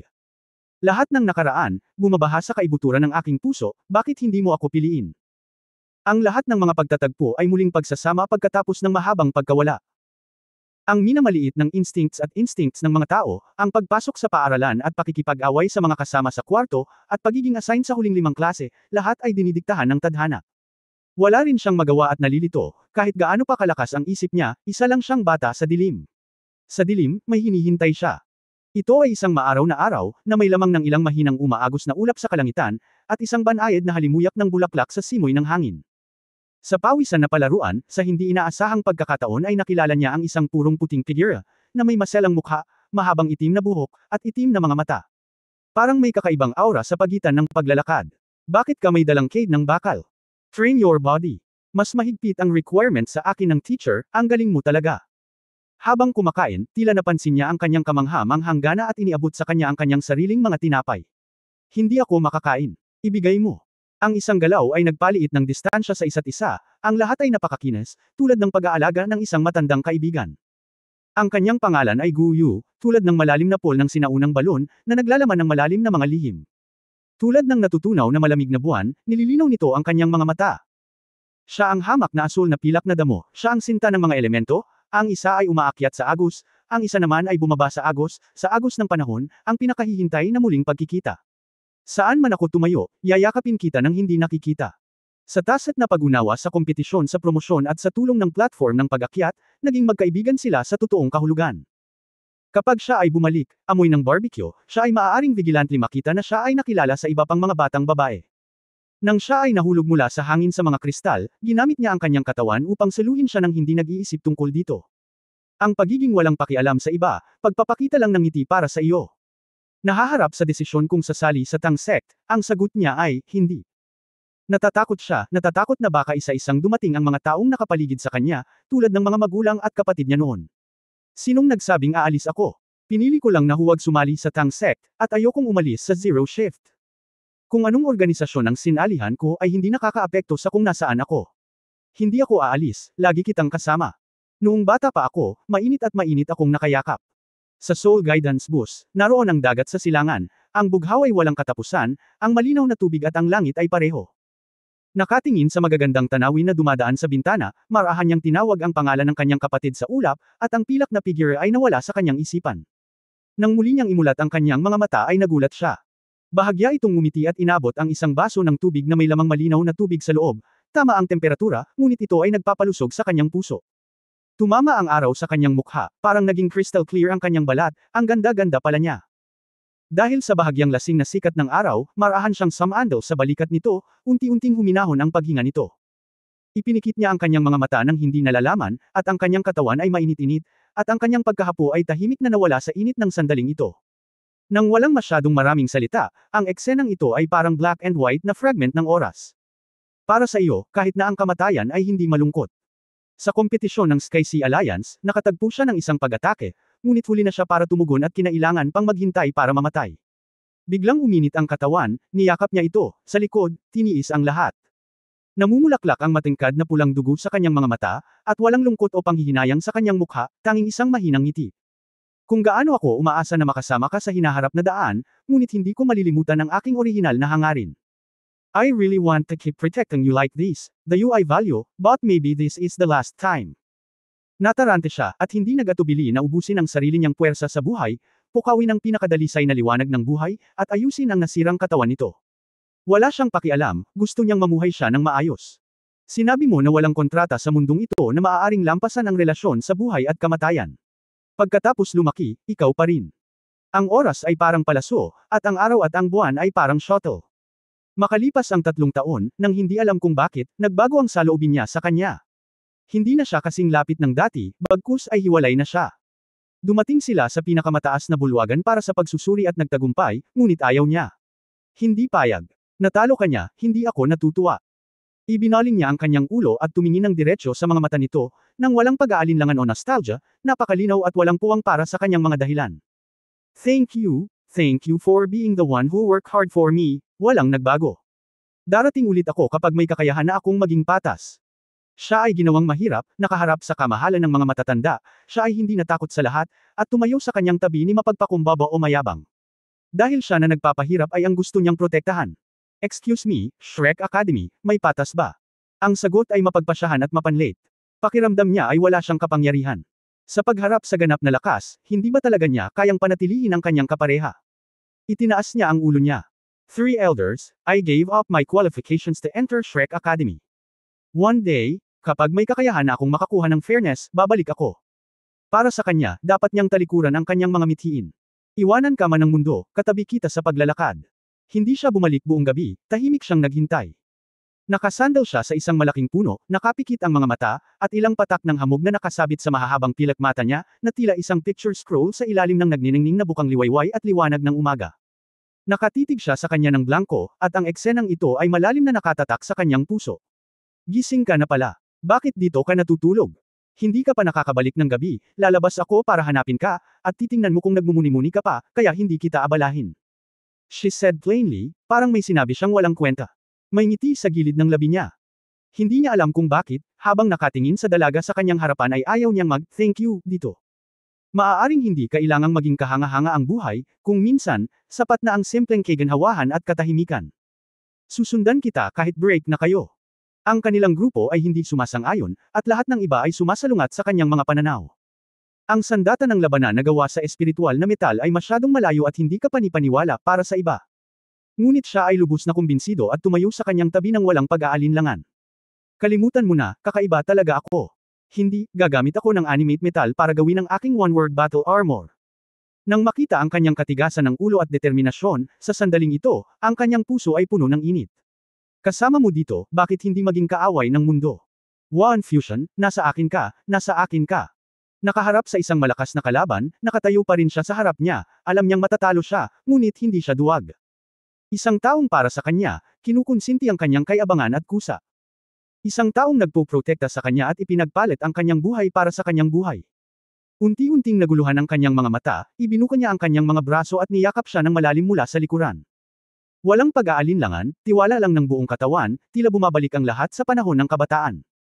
Noong panahong iyon, siya ay bata pa na humahanga sa senior sister, at siya ay isang maliit na batang babae pa rin na mahilig makipag-away. Tila mayroong isang malawak na simbolyo sa itaas ng ulo, na sumasaksi sa dakilang seremonyang ito. Nanalo sila, pero nakoma din sila. Ngunit ang kanyang mga kamay ay tila tumubos sa kanyang katawan, at hindi nila ito mapaghiwalay. Sila ay yamakap at nanalo ng tagumpay at kaluwalhatian. Ang kapalaran ng dalawang tao ay maaaring maputol sa daan ng contradiction, at ang mga gapos sa pagitan ng martial soul at ng kaluluwa ay dapat palaging umiiral. Hindi ba sila ang tanikalan ng isa't isa? Lahat, sa sandaling umiling siya, ay parang isang lumilipas na sandali. Ang lahat, sa sandaling ito, ay parang isang matalim na talim na nahuhulog mula sa langit, na pinuputol ang langit hanggang sa lupa. Matapos ang 3 taong pagtatago, mahigit 1,000 araw at gabi ng paghihiwalay, siya lang ang nasa puso niya. Pero pagbalik niya, nang makita niya siya sa Sigurd Fate Blind Date, ayaw pa niyang ipakita ang mukha nito. Ang lahat ay naging pait, naging hindi maipaliwanag na sakit, pumuno sa aking puso. Kuya, bulong ni Nar mula sa kanyang tagiliran, at si Tang Wulan ay naninigas na tumingin sa kanya, at ngumiti sa kanya. Natigilan si Nar. Hindi pa niya nakitang ngumiti ng ganito ang kanyang kapatid, naninigas at nahihiya, na may haplos ng kawalan ng pag-asa at kalungkutan. Bigla niyang naramdaman na sumakit ang puso niya. Hindi maipaliwanag ang sakit. She subconsciously clenched his hand. Nakasuot ng sombrero at belo, tiningnan siya nito mula sa malayo. Hindi niya siya makita. Napuno na ng ambon ang mga mata niya, hindi niya makita, nanginginig ang mahahabang pilak mata niya. Gusto niyang iangat ang kanyang belo, ngunit alam niya na dapat niyang basagin iyon kapag nabasag niya ito. Sa tren, nag-uusap sila tungkol sa kanilang mga ambisyon, kasing taas ni XCXC, ordinaryo bilang Xu Xiaoyan, at komportable bilang Xu Lizzy. Mayroon ding, magpakasal ka. Isang mapaglarong pahayag ang tila nagpapahina sa kanyang kalooban. Sa unang pagkakataon na nakita niya itong napakalungkot, parang ang malungkot na taglagas. Anong nangyari sa kanya? Ang kanyang ambisyon ay maaaring talagang mabigat at mabigat. Siya ay napakabigat na ang lahat ay nagtanong at sumalungat dito, ngunit kailangan niyang tiisin ito. Ayaw niyang masaktan ang grupong ito ng magkasintahan, kaya mas pinili niyang huwag magsalita sa halip na manloko. Lahat ng tao ay may sikreto, kaya huwag mo itong pag-usapan. Ano ang tungkol sa iyong mga ambisyon? Sumali sa hukbo, sasali ako sa hukbo. Kailangan niyang magpakatatag bago niya mahanap ang kanyang mga magulang at sinar. Tumingin siya sa labas ng bintana at blanko ang ngiti. Tila alam niya ang kanyang ekspresyon, at ang mga eksena mula ngayon, sa nakaraan, at sa hinaharap ay kumislap sa kanyang mga mata. Nang gabing iyon, ang kanyang buhok ay humahampas sa simoy ng gabi, at ang kanyang mga mata ay hindi na itim, ngunit isang malabong lilang halo. Ang mga grupo ng liwanag ay pumipintig sa palad ng palad, at isang dampi ng malalim na lila ay sa wakas ay tumalon, kumikislap palayo. Siya ay kasing ganda ng isang misteryo ng isang gabing naliliwanagan ng buwan, na may malalim na pool sa kanyang mga mata. Ang buhay ay isang paglalakbay, na may mga turista at tanawin sa daan. Isang araw bababa ako ng sasakyan, ngunit ang iniiwan ko sa iyo ay ang pinakamagandang alaala. Hayaan mo lang akong mag-freeze sa iyong isipan, at naway hindi na ako mawala sa tanawing iyon. Poseidon Lake Shanghai Shenyuan, ang ika-4 na yugto ng paligsahan sa blind date ay tapos na, at ang 3 buhay na kapalaran ay tapos na. Ngunit sa kanyang puso, ang Yuan Ding Sansheng na akala niya ay kapalit lamang ng marahan niyang pag-iling. Ang tahimik na pagtanggi ay nagpaisip sa kanya ng isang malaking abo. Sa sandaling ito, gusto na lang niyang umalis dito ng mabilis at humanap ng mapaglilibingan. Well, since the girl on the 17th is unwilling to choose, so we are not reluctant. Pero dahil may last link, hindi ka pa makakaalis. Please return all of our girls. Na-record na ang mga nauna mong choices. Bumaba na. Next, it will be the last link of our Sigod Fate Blind Date Meeting, 100 Years of Good Harmony. Ayon sa mga regulasyon, mababaligtad ang kapangyarihan at ang mga lalaki ang gagawa ng pinal na pagpipilian. Kung pipiliin mo ang batang babae na kakapili lang sa iyo, pagkatapos ay ipapadala namin ang pinakamagagandang pagpapala at pagbati sa iyong tagumpay sa paghawak kamay. Sa sesyon na ito, ang mga engkanto ng Sigod na nauna nang pumili ng mga lalaki, lahat ay may 30 segundo upang sabihin kung ano ang gusto mong sabihin sa mga batang lalaki na pinili mo sa entablado, espesyal na mga batang babae. Ang mga engkanto ng Sigod ay kailangang magtrabaho ng gusto upang mapabilib ang iyong minamahal na lalaki kung ang batang lalaki ay pumili ng isang batang babae na hindi ka pinili, pagkatapos ay mayroon kang 1 minuto upang ipagtapat, gayunpaman, dapat kong ipaalala sa iyo na kung pipiliin mo ang iyong babae noon, ang pagkakataon na mab-aigo ay magiging napakataas sa lahat ng nakaraang Sigod Fate Matchmaking Conference, ang pagkakataon na mab-aigo sa naturang pagpili ay higit pa sa 80%. At the same time, I believe you all know that. Sa huling link, ang isang pares na magtagumpay sa magkahawak kamay ay maaaring agawin ng iba. Sa Snatch Link, makakaharap mo ito ng magkasama, basta't matagumpay kang makaakyat sa Shanghai God. Sa baybayin ng lawa, kahit na magtagumpay ka. Okay, mangyaring maging handa, 100 taon ng pagkakaisa, simulan ka agad. Nakarank pa rin kami ayon sa loto. Ang unang naglaro ay si XCXC. Sa sobrang bilis, hindi ko inaasahan na mabubunot ka ng diretsyo. Mukhang makakapag-congratulate tayo ng maaga, ngunit maaari rin nating kunin ang mga kamag-anak. Handa nang magsimula. Tiningnan muna ng masama ni XCXC ang mga taong nakapaligid sa kanya, at hindi napigilan ng isang batang lalaki sa tabi niya, huwag kang mag-alala, kuya, walang makakasama sa iyo. Kung may lakas kang loob na makasama ang Titan Great Ape, malamang ikaw yun. Halika na. Binigyan siya ni XCXC ng galit na tingin, at pagkatapos ay tuwang-tuwa niyang hinimok ang kanyang dahon ng lotus na lumutang ng dahan-dahan at pumunta sa harapan ng mga lalaki. Pipili ko si Yuan Hui. Bago tumigil si Hiye, hindi niya napigil ang sumigaw. Hoy, wala ka pang pipiliin. Hindi mapigilan ni Lan Muzi ang mapangiti. Itinuwid ni XCXC ang kanyang dibdib at kumpiyansang sinabi, piliin ko siya kahit anong mangyari, walang ibang pagpipilian. Ang dahon ng lotus ay lumutang mula sa paanan ni Yuan Hui, hindi ko alam kung pinili ko ang nakakahiyang lalaking ito, gusto ko lang umalis dito sa lalong madaling panahon. Tumawa si XCXC, ako ay magiging iyo mula ngayon. Isang bahagyang tinapik na daliri sa dahon ng lotus, si Faye ay nagwales din sa direksyon ni Yuan Hui. Gusto talaga siyang sampilan ni Yuan Hui, ngunit sa sandaling hinawakan niya ang kamay niya kanina, alam niyang hindi na niya ito pakikitunguhan tulad ng dati. Sa napakaraming taon, hindi siya sumuko, palaging nagsusumikap para sa kanya, paanong hindi niya ito nakikita? Hindi niya ito tinanggap, ngunit hindi ibig sabihin na hindi niya ito pinapansin. Marami siyang pagkukulang, ngunit mas mahusay siya kaysa sa kanyang dedikasyon. Wala pa siyang sinabi sa ibang babae, araw-araw niya itong pinapalibutan. Marahil ang hindi niya alam ay hindi ang pag-amin niya ang nagpakilos sa kanya ng paulit-ulit, ni hindi siya nag-practice ng gusto para sa kanya. Ngunit nang siya ay nasa dormitoryo sa trabaho pag-aaral, nagwawalis siya ng sahig sa kanyang harapan tuwing umaga upang punuin siya ng malinis na tubig. Gusto niyang makita itong nagtatrabaho para sa kanya. Sa oras na iyon, siya ay kalmado at seryoso, at may dampi ng kahinahunan sa kanyang mga mata. Marahil ang panig na nakita niya noong araw na iyon ang tumatak sa kanyang puso. Sa puso niya, pinili na siya nito, pero natatakot siya na mapusok lang siya. Mahigit 1,000 araw at gabing pagsubok ang nagpatunay sa kanyang tiyaga. Nakita ni Shuduyang kay si Yuming, at sa wakas ay niyakap niya ang kagandahan. Okay, let me announce that the first couple of this Sigod-fated blind date conference was successful, Yuana Yahui and XEXE. Congratulations! You will be blessed by the Sigod, and congratulated by the Academy. Wish you fate for 3 lives and 100 years. Good fit. Ang kaunting liwanag ay tumaas sa kalangitan mula sa baybayin ng Poseidon Lake sa di kalayuan, na sumasabog sa nakasisilaw na mga paputok sa kalangitan. Sa likod ng mga paputok, tuluyang nawala ang ngiti sa mukha ni XEXE at ang nakaraang pagtakas. Hinawakan niya ang mga kamay ni Yuanan Yahui at Bamulong, Yuanan, magiging mabuti ako sa iyo. Gagawin ko talaga. Gagawin ko. Gagamitin ko ang buhay ko para protektahan ka. Para sa iyo, isuko ko man ang buong mundo, handa ako. Gusto kita at tapat ako. Ikaw lang ang gusto ko habang buhay. Tinitigan siya ni Yuan and Yahui ng blanco, ang kaseryosohan nito ay bahagyang nanginig ang puso niya, bahagyang ibinaba niya ang kanyang ulo, oo. Hindi na napigilan ni XEXE ang kanyang emosyon, at biglang binuksan ang kanyang mga braso at niyakap siya sa kanyang mga bisig. Ngunit sa pagkakataong ito, walang pagtanggi, tanging ang pares ng mga braso lamang ang nakapulupot sa kanyang baywang. Umalangaw-ngaw ang palakpakan na parang kulog sa dalampasigan at sa lawa. Ang hitsura ng unang mag-asawa ay nagpasaya sa lahat para sa kanila. Namumula ang mga mata ni XEXE, at naghintay siya ng napakatagal, para sa araw na ito. Napakahirap para sa kanya na maghintay hanggang sa dumating ang araw na ito. Pumalakpak din ng malakas si Tang Wulan, puno ng ngiti ang kanyang mukha, congratulations sa inyo, Yuanan at XEXE, congratulations sa inyo. Nawala ang mga paputok, at ang mga dahon ng lotus sa paanan nina XEXE at Yuanan Yahui ay naging ginto, na ipinadala sa pampang. Walang pang-aagaw sa mga kamag-anak, tanging pagpapala. Lumapag ang dalawa sa pampang, ngunit hindi umalis.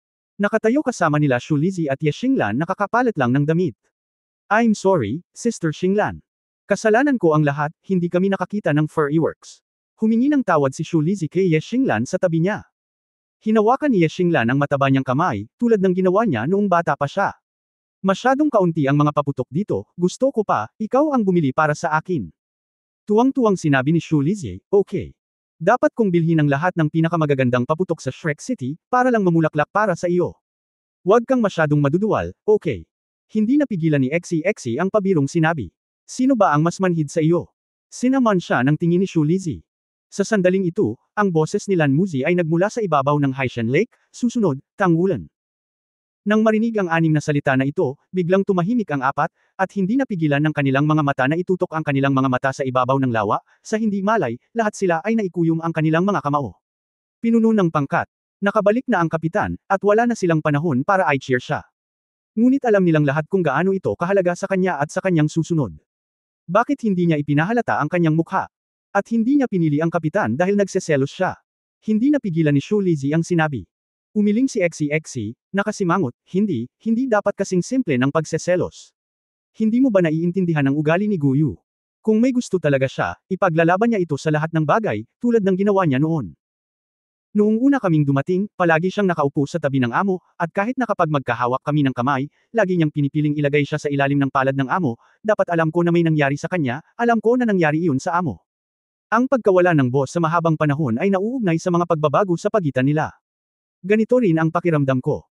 Kung hindi na nila makita ang isa't isa sa blind date meeting ngayon, natatakot ako. Bamantong hininga si Yuanan Yahui, ngunit hindi ito ang gusto nilang makita.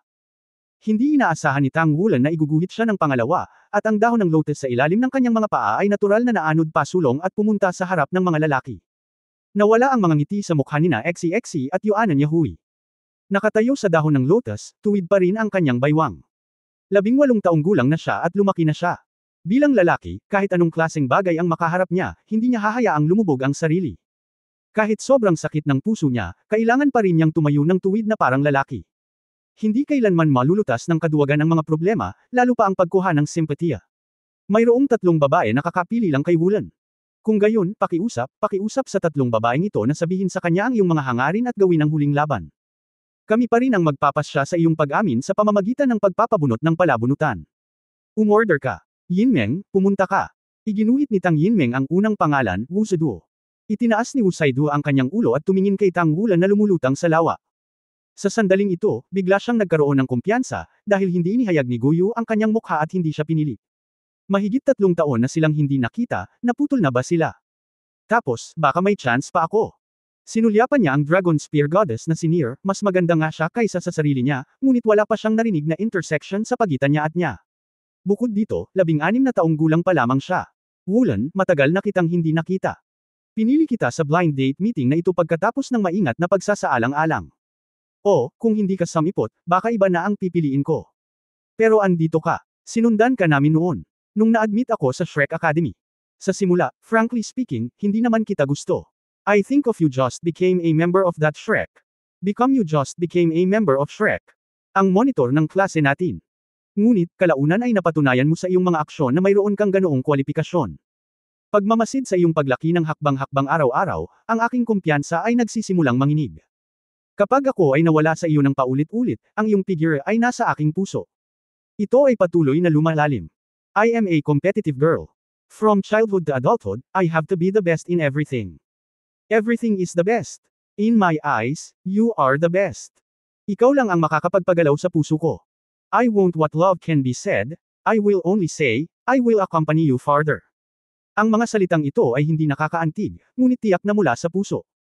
Sa malayong baybayin, nakatayong basa sina Luo Guixing at Shu Yucheng, at mapait silang ngumiti sa isa't isa. Oo, nahulaan na nila kung bakit siya ang pinili nito, dahil siya ang pinakamahusay. May sasabihin ba si Wulan? Tanong ni Lan Muzi. Marahan na ba maantong hininga si Tang Wulan, pasensya na, Wu si Duo. Ang pag-ibig at lakas ay hindi lubos na magkakaugnay. Sa puso ko, magkaklase lang tayo. Pasensya na, mayroon na akong taong gusto ko. Huminga ng malalim si Wu si Duo, siya pa rin ba? Biglang nagningning ang mga mata ni Tang Wulan, at sinabi niya ng walang pag-aalinlangan, oo. Tumango si Wu si Duo, at bigla siyang ngumiti, pinili kita, hindi ako nagsisisi. Dahil ikaw ang pinakamahusay, kahit sa damdamin, ikaw. Talo ako sa kanya at inaamin ko. Pagkasabi nito, tumalon siya at hindi direktang pumunta sa pampang, bagkus ay sumisid siya sa tubig. Katulad ng nakaraang Luo Guixing at Shu Yucheng, nawala sila sa tubig. Sa pagmamasid sa kanyang pag-alis, maaari lamang humingi ng tawad si Tang Wulan, ngunit magagawa lamang niya ito. Napabuntong hininga si Lan Muzi, sayang naman, kung gayon, ang susunod ay Dai Yuner. Sinabi ni Tang Yinmeng ang pangalan. Ang mga dahon ng lotus ni Dai Yuner ay lumutang, ang kanyang mga mata ay medyo nag-iisa, nang sabihin ni Tang Wulan ang dalawang salitang oo, alam niya na hindi siya nagsasalita tungkol sa kanyang sarili. Kuya, tagal na kitang hindi nakikita, matagal na kitang hinahanap at sa wakas ay nagkita ulit tayo sa blind date meeting na ito. Alam mo ba, ang saya-saya ko noong nakita kita ngayon lang. Mahigit 3 taon na ang nakalipas. Bumalik ka na, dapat ako ang huling makakasama mo. Nakalimutan mo na ba na nagtulungan tayo sa Dragon Valley step by step hanggang sa kaibuturan ng Dragon Valley, sino ba ako ngayon sa Dragon Valley? Heart, ikaw ang lalaking nakilala ko kahit hindi mo ako piliin, hinding-hindi magbabago ito hindi dahil ikaw ang pinakamaganda, o dahil ikaw ay gusto kita. Nang makita ang pag-agos ng mga luha sa magandang mukha ni Dai Yuner, huminga ng mahina si Tang Wulan, Yuner, sorry. Dapat mong malaman na may tao na sa puso ko. Hindi ko kaya at hindi ko magagawa ito. Ang puso ko na puno ito sa kanya simula ng maraming taon na ang nakakaraan. Masasabi ko lang na huli ka na. Gusto kita. Bagamat ikaw ay isang mapagmataas na maliit na prinsesa, ngunit sa likas na katangian, ikaw ay isang mapagmataas na maliit na prinsesa, ngunit maaari kang. Sabihin mo lang, I hate meeting when I'm not married. I can only treat you as a sister, a friend, but not a lover. Titig na titig sa kanya si Dai Yuner, nakikinig sa kanyang mataktikang pagtanggi, ngunit may pait lamang sa gilid ng kanyang bibig. Hindi na siya muling nagsalita, ngunit hindi siya sumuko tulad ni Wu Saidua, ngunit nagpumilit na tumayo sa dahon ng lotus, at hindi piniling umalis. Then, the last one, please invite our Dragon Spear Goddess. Nar, it's your turn. Sa sandaling bumagsak ang boses ni Tang Yinmeng, ang buong Haishan Lake at ang lawa ay natahimik. Ang langit ay ang liwanag ng mga bituin at ng buwan, at sa ilalim ng mga bituin ay ang mga kumikinang na alon sa ibabaw ng Sigod Lake, na sumasalamin sa kanyang magandang figure na may pilak na buhok at lila na mga mata, dahan-daang lumalapit sa Dai Yuner. Ang kanyang mga mata ay medyo uto, at ang kanyang mga mata ay namumungay. Napatingin siya sa titig nito, hindi na kapatid ang nakatingin sa kapatid. Bahagyang umiling si Tang Wulan, at naramdaman niya ang pagkakaiba sa mga mata nito. Kuya, mahinang tawag ni Nier. Nar, ikaw. Bahagyang sumimangot si Tang Wulan. Bahagyang ngumiti si Nar, kuya, alam mo ba? Noong 3 taong gulang ako, the moment na kinuha mo ako, gusto na kita. Para sa akin, hinaharang mo ang mga masasamang loob sa mahina mong katawan. Ikaw, hindi lang mabait, mas matapang ka. Mas malakas ka kaysa sa mga ordinaryong tao sa iyong edad. Noong 6 na taong gulang ka, nagising ang iyong martial soul. Si Lan Yingkou iyon. Ang kinikilalang waste martial soul, sa kasamaang palad, buti na lang, lumitaw ka ng magising ang martial soul. Power. Ang iyong ambisyon ay maging isang soul master. Noon, hindi ka pa rin naglakas loob na mag-isip ng isang battle armor master, kaya sinabi mo na gusto mong battle armor master. Magiliw na tiningnan ni Nair si Tang Wulan. Sa sandaling ito, siya lang ang nag-iisa sa kanyang mga mata, gayunpaman, kung gusto mong maging isang soul master, kailangan mo ng isang kaluluwa, at kailangan mong gumastos ng maraming pera. Ang aming pamilya ay hindi mayaman. Si nanay at tatay ay talagang napakayaman. Nagtrabaho ng husto. Kaya, pinili mong matutong magpanday noong ikaw ay 6 na taong gulang pa lamang. Malinaw kung naaalala na sa simula, pagod ka sa bawat araw, kahit na nakahiga ka sa bahay, hindi mo na nagawang mauwi sa kama. Ni hindi ko marinig na tinatawag kita. Pero hindi ka sumuko, nagpumilit ka pa ring mag-practice. Tuwing kinukuha mo ang iyong sahod, maliban sa pag-iipon ng isang bahagi nito, binilhan mo ako ng mga candies para sa iba. Matamis at matamis ang mga candy na iyon. Remember, tinanong kita isang araw, kung aalis ba ako, mamimiss mo ba ako? Tulala si Tang Wulan na nakinig kay Nair, tila bumalik ang kanyang isip 10 taon na ang nakararaan, pauwi sa mga oras na iyon. Ang aking ambisyon ay ang dagat ng mga bituin. Siya ay isang binata na may itim na buhok, itim na mata at puting balat. Ang Waste Martial Arts Spirit Blue Silver Grass, ang ikatlong antas ng likas na kapangyarihan ng kaluluwa ay nakakaawa.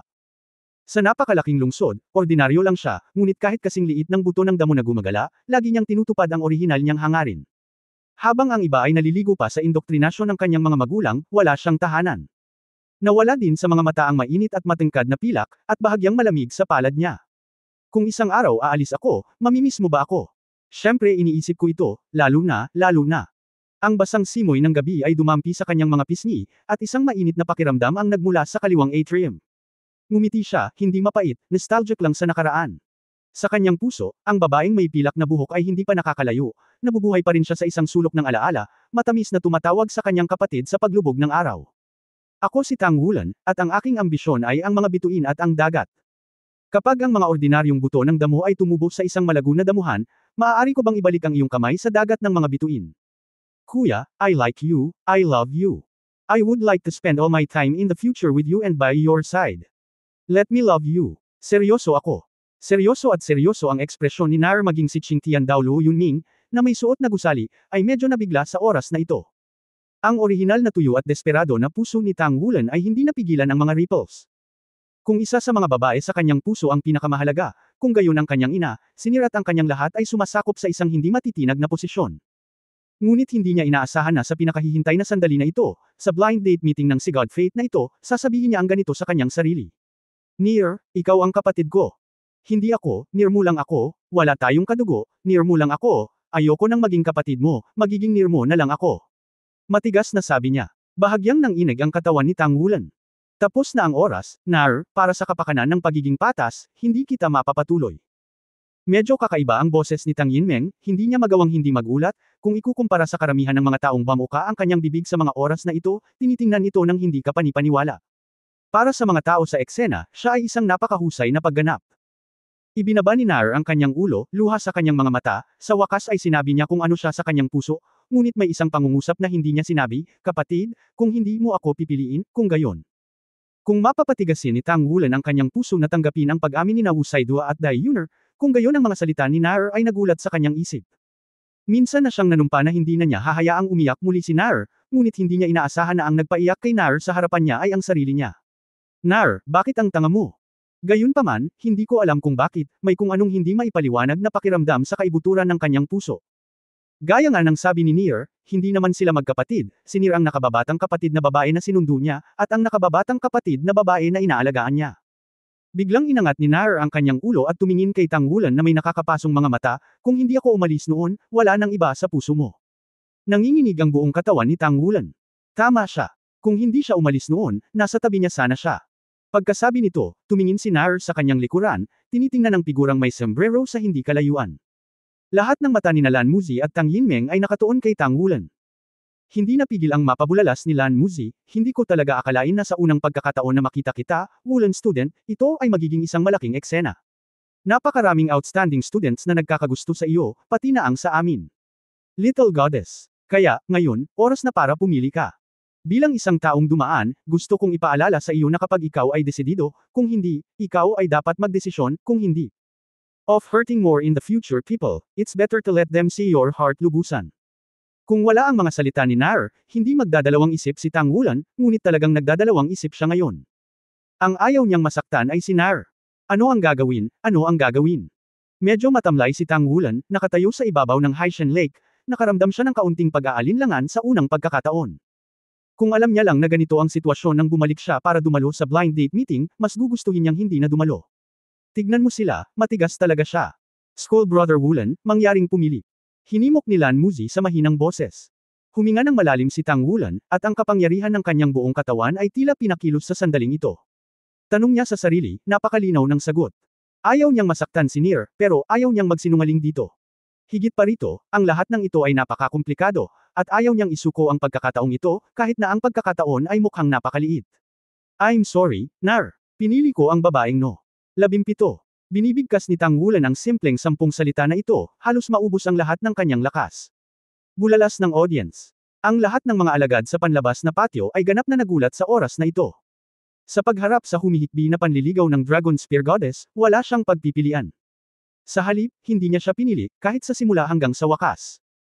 Ang ika-17 na batang babae na hindi nagpahayag ng kanyang mukha. Paano ito posible? Wu Si Duo, Dai Yuner, Nair, ang tatlong dilag. Hindi man lang siya pumili, pero yung hindi siya pinili. Baybayin. Oo naman, ang boss ay ang boss, makapangyarihan at dominante. Si Nair lang. Xe shook his fist subconsciously. Sina Yuan and Yahui, Ye Xinglan, at Shu Lizhi ay mukhang kinakabahan sa oras na ito.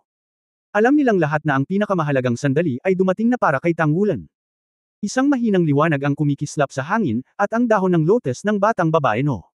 17 ay dahan-daang lumutang at pumunta sa harapan. Nagkatinginan sina Lan Muzi at Tang Yinmeng, at parehong nakita ang takot sa mga mata ng isa't isa. Hindi nila inaasahan na matatanggihan si Nair. At sa sandaling sinabi ni Tang Wulan ang mga salitang iyon, ang dugo sa magandang mukha ni Nair ay kumupas, at siya ay napaatras ng hindi namamalayan. Natapakan ang kalahati ng kanyang paa sa tubig, umindayog ang kanyang katawan, at kontrolado ang kanyang figure. Napalunok si Lan Muzi ng laway at tumingin sa girl no. 17, ayon sa mga patakaran, kailangan mong tanggalin ang iyong sombrero ngayon. Pagkatapos ay makinig sa kanya saglit para magtapat. Huminto si girl 17, pagkatapos ay dahan-daang itinaas ang kanyang mga kamay at tinanggal ang belo sa kanyang ulo. Ito ay isang map-outla, magandang mukha na may itim na buhok at itim na mga mata. Kung ikukumpara kay Dai Yuner at Nair sa paligid niya, hindi siya outstanding, at natakpan pa nga siya ng liwanag ng dalawang babaeng nakapaligid sa kanya. Puno na ng luha ang mukha niya, mga luhang hindi mapigilan. Napatingin siya sa kanya, bahagyang nanginginig ang mga labi. Ngumiti si Tang Wulan, tinitingnan ang mga luha sa kanyang mukha, ngumiti siya, hindi siya walang awa sa kanya. Nakita pa lang niya ang mga luhang iyon, bigla niyang naramdaman na worth it ang lahat. Dapat siya ang piliin mo. Napalingon si Guyu at tumingin sa direksyon ni Nair. Hindi umimik si Nair. Muling sinabi ni Guyu na hindi maipaliwanag, ayokong manalo. Tumawa si Nair. Sa sandaling ito, ang kanyang maputlang mukha ay natatakpan ng isang mahinang ngiti. Itinuwid niya ang kanyang dibdib, at biglang tumingin kay Guyu na medyo may pagmamalaki, may ilang bagay, ngunit hindi mo mapigilan. Pumikit si Guyu, muling tumulo ang mga luha, pero alam mo ba kung magkano ang babayaran niya sa kasong ito? Gaano kahirap ito para sa atin sa hinaharap? Matigas na sabi ni Nair, wala akong pakialam. Sana lang maibigay ko sa kanya ang lahat. Tiningnan sila ni Tang Wulan ng matamlay. Hindi niya alam na ganoon kalapit ang relasyon nila. Ano ang pinag-uusapan nila? Bakit hindi niya maintindihan ang isang salita? Hindi rin maintindihan ni Lan Muzi, ngunit magpapatuloy ang blind date meeting, Wulan, ikaw na. May 1 minuto ka. Umiling si Tang Wulan, pagkatapos ay tumingin kay Guyu, hindi ko kailangan ng 1 minuto, isa lang ang kailangan kong itanong sa kanya. Guyu, sa mundong ito, isang babae lang ang minahal ko, at ikaw yon. Mahal mo ba ako? Mayroon siyang 1,000 salita upang sabihin sa kanya, ngunit kapag siya ay talagang humarap dito, ang tanging masasabi niya ay ito. Tanging ang pangungusap na ito ay sapat na. Ang kailangan niya ay isang sagot na makapagpapadesperada sa kanya, o isang sagot na nagpapahintulot sa kanya na pumasok sa ibang mundo. Itinaas niya ang kanang kamay at itinaas ang palad. Ang mga gintong kaliskis ay kumalat mula sa nakalantad na palso sa ilalim ng damit hanggang sa buong palad. Lumitaw ang mga ginintoang kuko, ang 5 daliri ay nakapulupot ng pabaligtad, at ang mga kuko ay direktang nakaturo sa tuktok ng kanyang ulo. Isang hindi maipaliwanag na malakas na pagbabago bago ng dugo ang biglang sumambulat sa kanya. Sa sandaling lumitaw ang malakas na aura ng dugo, ang lahat ng mga Soul Master na may mga espiritu ng dragon ay bumantong hininga, ang kanilang mga mukha ay mapatla, kahit na ito ay si Long Yu. Pagbubukod. Paano kaya ito? Bakit ang lakas ng chi at dugo niya? Puno ng takot ang mukha ni Long Yu. Sa una, naisip niya na pagkatapos ng 3 taon ng mahirap na paglilinang, naabot niya ang ibang antas. 3 taon na ang nakararaan, si Tang Wulan ay hindi niya kalaban sa one-on-one. Kahit na nagawang pigilan ng kapangyarihan ng kanyang bloodline ang kanyang sarili, hindi niya magagawang talunin ang kanyang sarili kung wala ang tulong ni Guyu. Ngayon, makalipas ang 3 taon, mas imposible. Isa na siyang 2-character battle armor master, isang malakas na tao sa mundo. Kahit sa harap ng title Daoluo, tila nag-away na sila. Gayunpaman, sa sandaling ito, nang ang lalaki ay namumulaklak sa kanyang sariling bloodline breath, nagulat si Long Yu nang makitang ang halos nakakabaliw na bloodline na kapangyarihan sa kanyang katawan ay may malakas na pakiramdam ng pagsuko sa ilalim ng pagsupil ng kanyang chi at pagbabago-bago ng dugo. As if as long as he thought, iiwan siya ng kapangyarihan ng dugo sa katawan niya at susuko sa harap niya. Kung ikukumpara sa 3 taon na ang nakakaraan, ang kanyang dugo at aura ay maraming beses na mas malakas. Paano ito mangyayari? Paano magiging napakalakas ng dugo at hininga ng isang tao? Kuya, huwag. Napasigaw si Nair, ngunit hindi siya naglakas loob na kumilos. Malinaw niyang nakikita na ang gininto ang liwanag sa mga kuko ng gininto ang dragon ay umuusbong, at kailangan lang ni Tang Wulan na ibaba ang kanyang palad ng bahagya upang magkamot ng kanyang ulo. Kailangan ko lang malaman ang sagot sa puso mo, ang totoong sagot. Huwag kang magsinungaling sa akin, mula sa iyong mga mata, mula sa iyong dugo, nararamdaman ko kung nagsasabi ka ng totoo. Tumingin sa kanya si Tang Wulan. Nakatingin kay Guyu na nakakapaso, hindi siya sumuko. Tinitigan siya ni Guyu ng blanko, hindi na umaagos ang mga luha. Biglang parang bumagsak ang buo niyang katawan, tumanggaw siya ng mariin, at ang mga luhang kanina pa tumigil, hindi niya napigil ang tumingkayad sa dahon ng lotus, hindi siya nakaimik, tumanggaw lang ng mariin. Ngumiti si Tang Wulan, ngumiti siya ng may pagmamalaki, ibinaba ang kanang kamay, lumabas, at nakarating na siya sa harapan niya. Hinayla niya siya mula sa dahon ng lotus at hinayla siya sa kanyang mga bisig. Sinamahan ng isang mabangis na dagandong ng dragon, isang malaking halimaw ang lumitaw sa ilalim ni Tang Wulan, itinulak ang kanyang katawan at ang kanyang katawan. Ang makapal at makapangyarihang mga hind limbs ng malaking nilalang na iyon ay inalalayan sa ilalim ng tubig ng Poseidon Lake, at ang malaking katawan, na nakalantad sa labas ng ibabaw ng Poseidon Lake, ay higit sa 50 metro ang haba. Ito ay isang Tyrannosaurus Rex, isang malaking Tyrannosaurus, ngunit hindi ito mukhang isang kaluluwa, ngunit isang tunay na hindi sumusukong pag-iral. Ang makapal na itim na kaliskis, ang malalaking iskarlata na mata, at ang nakakatakot na malaking katawan ay nagpapakita ng walang kapantay na lakas at ang pinakamalakas na lakas ng Earth Dragon. Gaano man kalakas si Long Yu, ang kanyang Mountain Dragon King ay isa lamang martial soul, ngunit si Tang Wulan ay tila nagpatawag ng isang tunay na Tyrannosaurus Rex, at hindi ito isang normal na Tyrannosaurus Rex. Sa ilalim ng liwanag, madilim. May malabong madilim na gininto ang kinang sa kaliskis. Ibinaon ni Guyu ang kanyang magandang mukha sa mga balikat ni Tang Wulan at niyakap siya ng mahigpit. Nang mapanood niya si Tang Wulan na itinayo ang gininto ang mga kuko ng dragon sa kanyang ulo, ang tali na masikip sa kanyang puso sa loob ng maraming taon ay naputol sa wakas. Ganap na nabasag, hindi na niya napigilan ang mga emosyon sa kaibuturan ng kanyang puso, at ito ay sumambulat ng hindi mapigilan, na inilabas ito ng malinaw at malinaw sa mga luha. How could she forget the bits and pieces of past, forget the warmth of being with him again and again? Sa harap ng panganib, lagi siyang nakatayo sa harapan niya ng walang pag-aalinlangan, paano niya makakalimutan ang lahat? Ang mga tao ay hindi halaman. Kung sinabi na ang paunang diskarte ay dahil sa ilang layunin, sa paglipas ng panahon, ang lahat ng mga layunin ay nawala ng hindi mahahalata. Bagamat alam niyang hindi siya dapat maging ganito, wala siyang pakialam noong una, naniniwala siya sa sarili niyang kontrol. At nang magulat siya na ang lahat ay nagsimulang mawala ng kontrol, huli na ang lahat. Ang figure ni Tang Wulan ay matagal nang nakaugat sa pinakamalalim na bahagi ng kanyang puso. Gaano kadaling makaalis dito? The Si God Fate Blind Date Meeting, nang makita niyang lumalabas ito sa tapat, halos hindi na mapigilan ng kanyang emosyon ang sarili. Napakalaking lakas na ginamit niya para pigilan ang kanyang panloob na emosyon. Alam niyang kahit na umamin siya sa pagkatalo, hinding-hindi siya dapat kasama, kung hindi, lahat ay maaapektuhan nito. Kaya tumanggi siyang ipakita ang kanyang mukha, at tumanggi siyang gawin ito mula simula hanggang wakas. Inaasahan pa niya na makiramay siya. Ngunit nang sabihin niya iyon, alam niyang mali siya. Habang tumutulo ang mga luha ko, napuno ng ginhawa ang puso ko. Lahat ng hindi niya kaya, bumagsak sa sandaling iyon nang tuluyan niyang iangat ang mga kuko ng gintong dragon. Sa sandaling ito, gusto na lang niya itong yakapin ng mahigpit, yakapin ito, at maramdaman ang mainit na yakap na hindi niya naramdaman sa mahigit 3 taon. Masaya siyang umiyak, at ang lahat ng depresyon sa kanyang puso ay tila nawala ng walang bakas sa sandaling ito. Ayaw na niyang mag-isip pa, sa mga sandaling ito, gusto na lang niyang maging babae ng tahimik. Niyakap siya ni Tang Wulan ng mahigpit. Biglang napuno ang puso niya. Sa sandaling nakita niya ang mga luha nito na umaagos sa kanyang mukha, alam niyang gusto pa rin niya ang kanyang sarili, at ang oras ay hindi pa nababawasan ng kalahati. Tinatrato niya siya. Mga damdamin. Ang mga salitang masakit sa kanya noon ay mga maskara lang niya. Kung bakit niya sinusuot ang mga maskara na iyon, mahalaga ba ito? Mahalaga ba ito ngayon? Walang ano-anong itinaas ni Dai Yuner ang kanyang ulo at tumingin sa 2 taong magkayakap sa tuktok ng higanteng dragon. Bigla niyang naramdaman na hindi na kailangan ng presensya niya. She didn't hate him at all, as he said, huli na silang nagkita. Hindi umiyak si Nair, hindi rin siya nalulungkot, nakangiti siya, masayang nakangiti, puno ng ginhawa. Walang nakakaalam kung ano ang kanyang tinatawanan, dahil sa oras na ito, kakaunti ang mga tao na nakakakita ng ngiti sa kanyang mukha. Licheng, congratulations kina Wulan at Guo Yuan para sa 3 buhay. Sana ay magkaroon kayo ng magandang relasyon sa loob ng 100 taon. Umalangaw-ngaw ang boses ni Lan Muzi sa audience. Sa oras na ito, oras na para sunggaban ng mga kamag-anak, ngunit si Long Yu, na handang-handa na sa pagbaril, ay hindi alam kung bakit, at hindi niya magawang gumawa ng sarili niyang mga hakbang. Sa harap ng malakas na aura ng dugo na nagmumula sa malaking Tyrannosaurus at Tang Wulan, hindi niya maisip na gawin ito. At, hindi ba ito ang gusto kong makita? Hindi naman niya kasama si Yuner.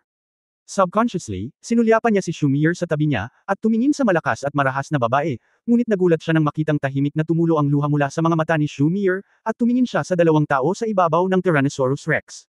Luha sa emosyon. Sa sandaling ito, biglang gumalaw ang puso ni Long Yu, na parang naantig ng kung ano. Para sa kanya, ang pakiramdam na ito ay hindi pa nagagawa. Ang Tyrannosaurus ay gumapang ng mabagal, pinabalik sila sa ibabaw. Nagkaroon ng kislap ng pilak na liwanag sa katawan ni Guyu, at sa sumunod na sandali, pinangunahan niya si Tang Wulan at nawala sa ibabaw ng lawa. Bukod dito, ang layo ng teleportation ay hindi man lang sila nakita sa dalampasigan. Poseidon Lake Shanghai Shenyuan, walang duda na ito na ang huling pagkakataon na ang Poseidon Fate Blind Date Meeting ay magiging isang magandang kaganapan na pag-uusapan. Ang ibabaw ng Poseidon Lake ay kumikinang pa rin ng maliwanag, ngunit habang sila ay umalis, ito ay bahagyang madilim. Parang, umalis na ang bida. Hindi alam ni Tang Wulan na si Guyu ay magiging sobrang init, kasing init na malapit na siyang matuno. Aktibo niya itong hinalikan, medyo maalat na halik, mainit at mabango ang labi, at may hindi maipaliwanag na emosyonal na pagsabog. Hindi ba't ang damdamin sa puso ni Tang Wulan ay nalulumbay sa loob ng maraming taon? Niyakap niya ito ng mahigpit, sinusubukang ipasok ang lahat sa kanyang katawan. Hindi niya alam kung nasaan iyon, kaya lang napapaligiran siya ng mga puno. At sa aking mga bisig ay ang pinakamahalagang babae sa aking buhay. Mahaba, mahaba ang halik. Pareho silang bata, at hindi nila alam kung paano itutuloy. Niyakap niya lang ng mahigpit ang batok niya, habang mahigpit naman ang pagkakayakap nito sa leeg niya. Mahaba, mahaba. Hanggang sa medyo nalagutan ng hininga ang dalawa, hanggang sa bahagyang namula at namamaga ang kanilang mga labi, sa wakas ay muli silang nagyakapan, naghahabol ng hininga. Kung hindi ko sasabihing mahal kita, magpapakamatay ka ba talaga? Sabi ni Guyu na medyo hinihingal. Bakit magpapakamatay? Gusto ko lang magkamot ng buhok ng Golden Dragon Claws. Bahagyang tumawa si Tang Wulan. Itinaas ni Guyu ang kanyang ulo at tumingin sa kanya, ngunit sinamantala niya ang uso at marahang hinalikan ang kanyang mga labi. Sinungaling. Galit na sabi ni Guyu. Ngumiti si Tang Wulan at sinabing, kung kaya kong magsinungaling sa iyo, mas gugustuhin kong maging sinungaling sa natitirang bahagi ng aking buhay. Guyu, mahal kita. Si Guyu ay tumahimik, at nang ang init sa loob ay ganap na sumabog, siya ay medyo huminahon, at ang katwiran ay nagsimulang mabawi ang kapangyarihan. Muli niyang ibinaon ang kanyang ulo sa balikat nito, ngunit may kaunting pait sa mukha ni Qiao, hindi ka dapat nagkakaganito, alam mo ba? Sinisilaban mo ang iyong sarili. Hindi kita makakasama, hindi tayo pareho, tayo hindi mo naman pwedeng pagsamahin ang lahat. Walang pakialam na sinabi ni Tang Wulan, kung ito ay nakatadhana para sa wakas, kung gayon bakit magkakaroon ng nakaraan? Dahil may nakaraan, kung gayon ang lahat ay tiyak na mapapahamak. Ito ang ating kapalaran, gaano man karaming mga paghihirap ang mayroon, anuman ang ating haharapin. Ako ay sa tabi mo, haharap sa iyo. Hindi mo naiintindihan. Napapikit si Guyu sa sakit. Naiintindihan ko. Matigas na sabi ni Tang Wulan. Hindi niya tinanong si Guyu kung ano ang inaalala niya, dahil alam niyang kung gugustuhin niya, sasabihin niya sa sarili niya maya-maya. At kung hindi niya sasabihin sa sarili niya, kung ano man iyon, handa siyang harapin ito kasama niya. Hinawakan ni Guyu ang kanyang mga balikat at medyo nag-aatubili na umalis sa kanyang yakap. Wulan. Seryoso itong tumingin sa kanya. Ngumiti si Tang Wulan at sinabi, sabihin mo lang kung ano ang gusto mong sabihin. Naniniwala ako na naintindihan mo ang aking intensyon, at dapat mong malaman na ako ay palaging isang napakapursigido na tao. May kaunting pait sa gilid ng bibig ni Guyu, kung isang araw, nalaman mong ako ang kalaban na kailangan mong harapin, ano ang mangyayari sa iyo? Sinabi ni Tang Wulan, kung dumating ang araw na iyon, ikaw ang kalaban na kailangan kong harapin, pagkatapos ay patayin mo ako. Hayaan mo akong mabuhay sa iyong puso. Kung gayon hindi rin tayo maaaring maghiwalay. Sinabi niya ito ay mahinahon, hindi matamis na salita, ngunit ang mga luha ni Guyu ay muling tumulo ng hindi mapigilan. Itinaas ni Tang Wulan ang kanyang kamay at pinunasan ang mga luha sa kanyang mukha, marahang hinawakan ng dalawang kamay ang kanyang maselang mukha, ano ang nangyari? Sabihin mo sa akin, hayaan mo akong harapin ito sa iyo. Malakas na umiling si Guyu, hindi ko masasabi. Kung talagang may ganoong araw, marahil, papatayin talaga kita. Hindi ka ba natatakot sa kamatayan? Hindi mo ba ito ginagawa para sa iyo? Iniisip mo ba ang pamilya mo? Hayaan mo na ako. Hanggat wala ako sa iyong tabi, at least kaya kong kontrolin ang lahat, at kung lagi akong nasa tabi mo, malapit ka nang mamatay. Ngumiti si Tang Wulan, sa huling pagsusuri, dahil lang sa hindi ako sapat. Guyu, huwag kang mag-alala, magsusumikap akong maging malakas at protektahan ka ng mabuti. Sabihin mo sa akin, sino ang nananakot sa iyo? Sino sila? Kami. Sa Shrek Academy. May mga bagay ba na hindi kayang hawakan ng mga estudyante sa mainland? Malakas na umiling si Guyu, hindi, kung ano ang hindi mo naiintindihan, kung ano ang hindi mo naiintindihan. Nang makitang biglang nabalisa si Tang Wulan, dali-dali siyang niyakap muli ni Tang Wulan, sige, huwag mo nang sabihin. Kapag gusto mong sabihin, sabihin mo sa akin kung kailan mo gusto. Sorry, Guyu, gusto talaga kita, alam mo ba? Huwag mo na akong iwan, gaano man kahirap, andito ako sa tabi mo. Hindi na nagsalita si Guyu, alam niyang kahit anong sabihin niya, imposibleng maapektuhan ang determinasyon ng lalaking nasa harapan niya. Pero ano ang dapat kong gawin? Gusto mo ba talaga siyang makasama kahit sandali? Hindi na sila tulad ng dati, lumaki na sila, nasa hustong gulang na sila. Hindi na yung ignorante na nararamdaman ko nung bata ako. Pagkatapos ng si God Fate Blind Date Meeting, kung magpapatuloy siya sa pagsasama, alam niyang hindi niya mapipigil ang sarili, at lalo lang siyang lulubog. Mahigpit ang yakap ng dalawa. Tara, punta na tayo sa pwesto ko. Bulong ni Guyu. Okay. Nagkataon lang na wala rin akong tirahan. Si Tang Wulan, nakababalik lang, ay wala man lang matitirhan. Paulit-ulit na kumikislap ang pilak na liwanag, at ayaw niyang umalis sa yakap nito, kaya paulit-ulit na lang siyang gumamit ng mga instant transfer para tahimik siyang akayin. Nagulat si Tang Wulan nang makitang kahit na ang kanyang espiritual na kapangyarihan ay umabot na sa antas ng Lingyuan Realm, nang pakilyusan ni Guyu ang kanyang espiritong kapangyarihan, binigyan pa rin niya siya ng pakiramdam na ang espiritual na mundo ay malawak na parang dagat ng usok. Anong antas ng mental power ang naabot niya? Si Guyu ay nakatira sa parehong lugar kung saan si Nar. Ito rin ay isang maliit na bahay na gawa sa kahoy, isang maliit na bahay na gawa sa kahoy sa Poseidon Island, hindi isang panloob na patio. Walang alinlangan na ang ganitong uri ng paggamot ay tiyak na hindi isang bagay na maaaring magkaroon ng ordinaryong panloob na mga alagad ng hukuman. Ito ay dahil siya ang pinuno ng Shrek 7 Monsters na siya ay itinalaga. Ang lakas ng langit at lupa sa Poseidon Island ay higit pa kaysa sa labas ng mundo. Ang paglilinang dito, kahit anong uri ng martial soul, ito ay may epekto ng pagkuha ng dobleng resulta sa kalahati ng pagsisikap.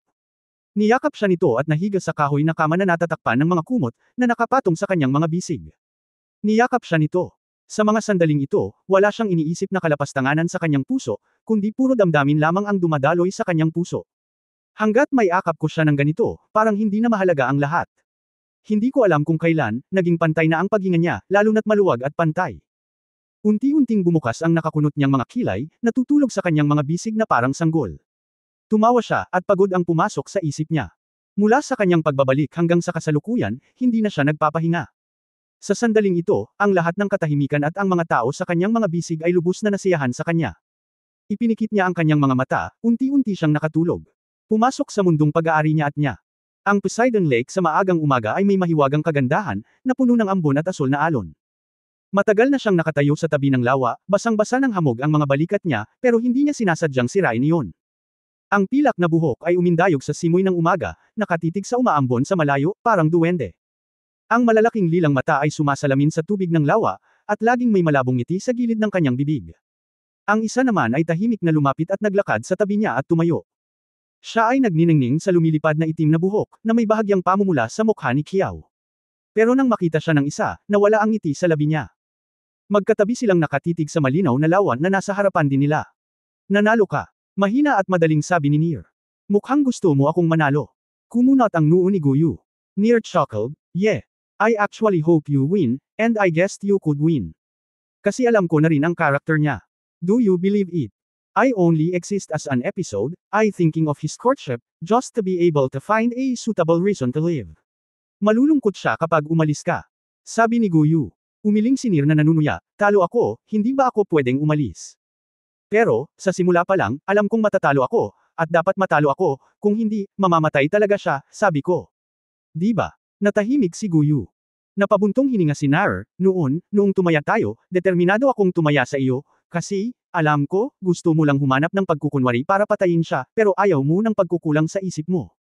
Wala akong magagawa kundi mangako sa iyo, dahil kung hindi ako nangako sa iyo, ikaw sa oras na iyon, kahit na may kapintasan, papatayin mo siya ng walang kapintasan.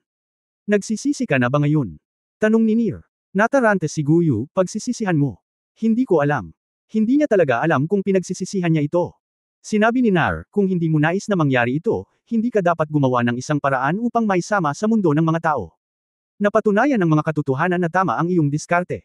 Tanging sa pamamagitan lamang ng pag-unawa sa mga tao ay talagang makakahanap tayo ng paraan upang sirain sila. Ngunit tayo sa katunayan, natuklasan ko na ang tao ay hindi walang silbi. At least, ang tao ay mayaman sa emosyon, sa lahat ng bagay na mayroon ka, kung bakit wala ka pa, kung bakit wala ka pa. Ang iyong sarili ay tunay na tulad ng isang tao, kailangan mong aisil ito ay. Ako ay tunay na makakasama sa lipunan ng tao. Kapag nalaman mong medyo hindi nakokontrol ang emosyon ng tao, nagiging imposible na akong tanggalin ng pilit. Dahil iyon ay masasaktan ka ng husto. At ang lahat ng ito ay nauugnay sa aking kapatid dahil sa aking kapatid. Ang init at pagmamahal na dulot nito sa akin ay nagpaunawa sa akin kung ano ang mga emosyon ng tao. Sa desperasyon, inihiwalay mo ako sa katawan at nabuo ang isang independent na individual, ngunit kahit na ano, bahagi ako sa iyo, at tayo ay isa pagkatapos ng lahat. Kaya tumaya ka sa akin kung magugustuhan ito ng aking kapatid. Susuko ka ba sa akin dahil sa iyo? Kapag nanalo ka, ito ay nagpapatunay na ang lahat ng emosyon ng tao ay mali, at ako ay natural na isasama muli sa iyo. Kung matatalo ka, tama ang sinabi mo sa oras na iyon. Kung tutusin, nasa akin ang iyong karunungan at damdamin ng tao. Pagkaraan ng ilang taon, naiintindihan ko na ang 30% ng iyong lakas ay nasasakop ko, kung gayon, hindi mo ako iiwan. Tumingin si Guyu kay Nair at nakinig sa kanyang kausap, medyo namutla ang kanyang magandang mukha. Guyu, alam mo ba?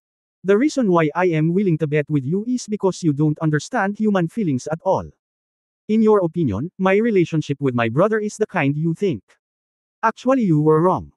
We are more family affection, maybe I am not completely to him, but at least he is to me. And he is not family affection to you, but love. Magkaiba talaga ang pag-ibig at pamilya. Kaya naman, hindi niya ako binitawan, ni hindi niya ako pinagtaksilan. Kahit na pinili ka niya. Kaya nga, natalo ako, pero hindi mo makukuha ang gusto mong resulta. Kaya, mahirap talagang sabihin kung sino ang natalo. Tiningnan siya ni Guyu ng malalim, sa tingin mo ba hindi ko talaga alam kung ano ang plano mo? Napangiti si Nair, syempre alam mo, paanong hindi mo masasabi kung kasing talino mo? Noong sinubukan mong ilayo ang kapatid ko, dahil naramdaman mo na rin na naapektuhan ang emosyon mo. Sa kasamaang palad, hindi mahahalata ang pag-ibig. Kapag may mali kang naramdaman, huli na ang lahat. Dahil nabuhay na siya sa puso mo. Kaya naman, mas pinipilit mo siyang sugpuin at mas matagal ang panahon. Nag-ugat at sumibol sa puso ko. Guyu, natuklasan mo ba na kung ito ay isang soul beast o isang sagradong hayop, ang ating kalikasan ay masyadong simple. Kapag nakipag-ugnayan tayo sa mga emosyon ng tao, gaano man kalakas ang iyong enerhiya, gaano kalawak ang iyong espiritual na kapangyarihan, ngunit hindi mapigilan ang emosyonal na pag-atake. Ito ay hindi nakikita at inosente, ngunit ito ay totoo. Mapait na sinabi ni Guyu, sa tingin mo ba ay siya pa rin sa ganitong paraan? Sa tingin mo ba, marahan na ba maantong hininga si Nair, at least ito ang magpapahaba sa kanya? Hanggat ang panahon ay mahaba, kapag siya ay may sapat na lakas, hanggat hindi mo siya kayang barilin, naniniwala ako na walang makakapatay sa kanya sa hinaharap. Guyu, harapin mo ang iyong sariling damdamin. Ang puot ay mabubulag lamang ang mga tao. Biglang galit na sinabi ni Guyu, mukha ka talagang tao ngayon. Napangiti si Nier, tao ako. Lagi kong iniisip. Kaya ayokong sirain ang tao. Mas gusto kong makakita ng mapayapang magkakasamang buhay. Mahal ko ang kapatid ko, at mahal ko rin ang atin. Nanay at tatay, gusto ko ang mundo ng mga tao. Emosyon ng tao. Panalo ka, talo ka rin. Pero sana talaga ay magkaroon ka ng magandang resulta sa hinaharap, hindi. Magkakaroon ka ng magandang resulta. Medyo bumilis ang paghinga ni Guyu, sa tingin mo ba hindi ko siya mapapatay ng malupit? Umiling si Nair, syempre hindi mo kaya. Hindi mo kaya. Kahit wala ako, hindi mo kaya. Kung hindi, maghihintay ka hanggang ngayon. Kailan kaya magiging katulad mo ang pumapatay na prutas, nag-alinlangan ka ba? Noong unang beses kang nag-alinlangan maaaring may pagkakataon ka pa, ngunit pagkatapos mong mag-alinlangan ng 3 beses, hindi mo na siya magagawang barilin muli. At alam na alam ko ito, at kailan mo ito pinag-aari. Ako ikaw lang ang mas maapektuhan imbes na magdesisyon ka na mahalin mo siya ng mabuti, magaling at magaling talaga ang kapatid ko kahit na hindi natin alam kung saan galing ang kanyang Golden Dragon King na halika, ngunit kailangan kong aminin na sa mundo ng mga tao, siya lamang ang maaaring maging karapat-dapat sa atin. Puno ng depresyon ang mukha ni Guyu, ang pinakamasama kong desisyon ay ang tumaya sa iyo, o na hindi kita dapat paghiwalayin. Kahit papaano, makakabalik pa rin ako ng may banayad na impluensya. Talo ka, at talo ako. Tama ka. Wala akong magagawa, hindi ko siya kayang patayin. Kaya ko na lang siyang iwan at hayaan ang oras at distansya na mabawasan ang pagmamahalan namin sa isa't isa. Siguro, sa ganitong paraan, balang araw ay mapapatay ko siya ng hindi sinasadya. O siya ay lumaki ng mabilis para patayin ako balang araw. Alam mo, ang contradiction sa pagitan namin ay hindi mapagkakasundo. This is the difference between human being. This is the difference between human being. Dalawa rin ang contradiction sa pagitan ng banal na paninirang puri at ng banal na hayop. Natahimik si Nair, at sa wakas ay nagpanik siya, pero, wala na ako, at wala ka na, malulungkot siya. Nanginginig ang katawan ni Guyu, mas mabuti na iyon kaysa nasa tabi niya ako, at hindi na makontrol ng mga nasa akin ang hakbangin na patayin siya. Malayo pa ako sa pag-alis sa selyo. Nagising na ang kaibuturan, ngunit alam mo kung gaano kalakas ang ilan sa ating mga nasasakupan. May mga malalakas pang ang lalaki na dapat ay naging mga gawa-gawang halimaw noon pa man. Kaya't hindi ko kayang pigilan ang mga ito. Kaya't hindi ko kayang pigilan ang mga ito, kahit na ngayon ay hindi ko kayang pigilan. Gawin mo na. Kinagat ni Nerbe ang pang-ibabang labi, siguro tama ka. Guyu, nagbago ka na talaga. Consider mo ang iba, lalo na para sa kanya. Naiintindihan ko, aalis ka para bigyan siya ng mas malaking lugar para sa paglaki. Umaasa ka na balang araw sa hinaharap ay magiging napakalakas niya na hindi mo siya kayang patayin. Pero alam mo, imposible iyon. Wala na ang God Realm, at hindi na niya mararating ang iyong kaharian. Ngumiti si Guyu, naiintindihan mo, pero hindi. Hindi mo alam kung ano ang posisyon niya sa puso ko. Hindi mo maintindihan, kung gaano ako ngayon ay pag-aari ng tao. Ang sinabi mo tama, pinagsisisihan ko. Nagsisisi ako kung bakit ako nagbigay ng utos na sumanib sa mundo ng mga tao. Gayunpaman, kailangan kong gawin ang aking misyon, ngunit hindi ako handang masaktan ang mga taong hindi ko gusto. Hindi ko alam kung ano ang gagawin, ngunit kailangan kong sumulong, Nair simula ngayon, hindi na ako si Guyu, at sa wakas ay hindi niya alam, ang pangalan ko ay Guyana. Sa isang maliit na streamer na kumikinang, ang katawan ni Guyu ay biglang naging transparent, silver-white transparent, at ang 6 na puntos na bituin sa ilalim ng kanyang mga paa ay nagtaas ng isang hindi nakikitang hadlang, na bumabalot sa kanila. Kung ang isang tao ay nasa malapit, makikita mo na sa pilak puting mundong iyon, walang kalahati ng mga pagbabago sa enerhiya na umaapaw.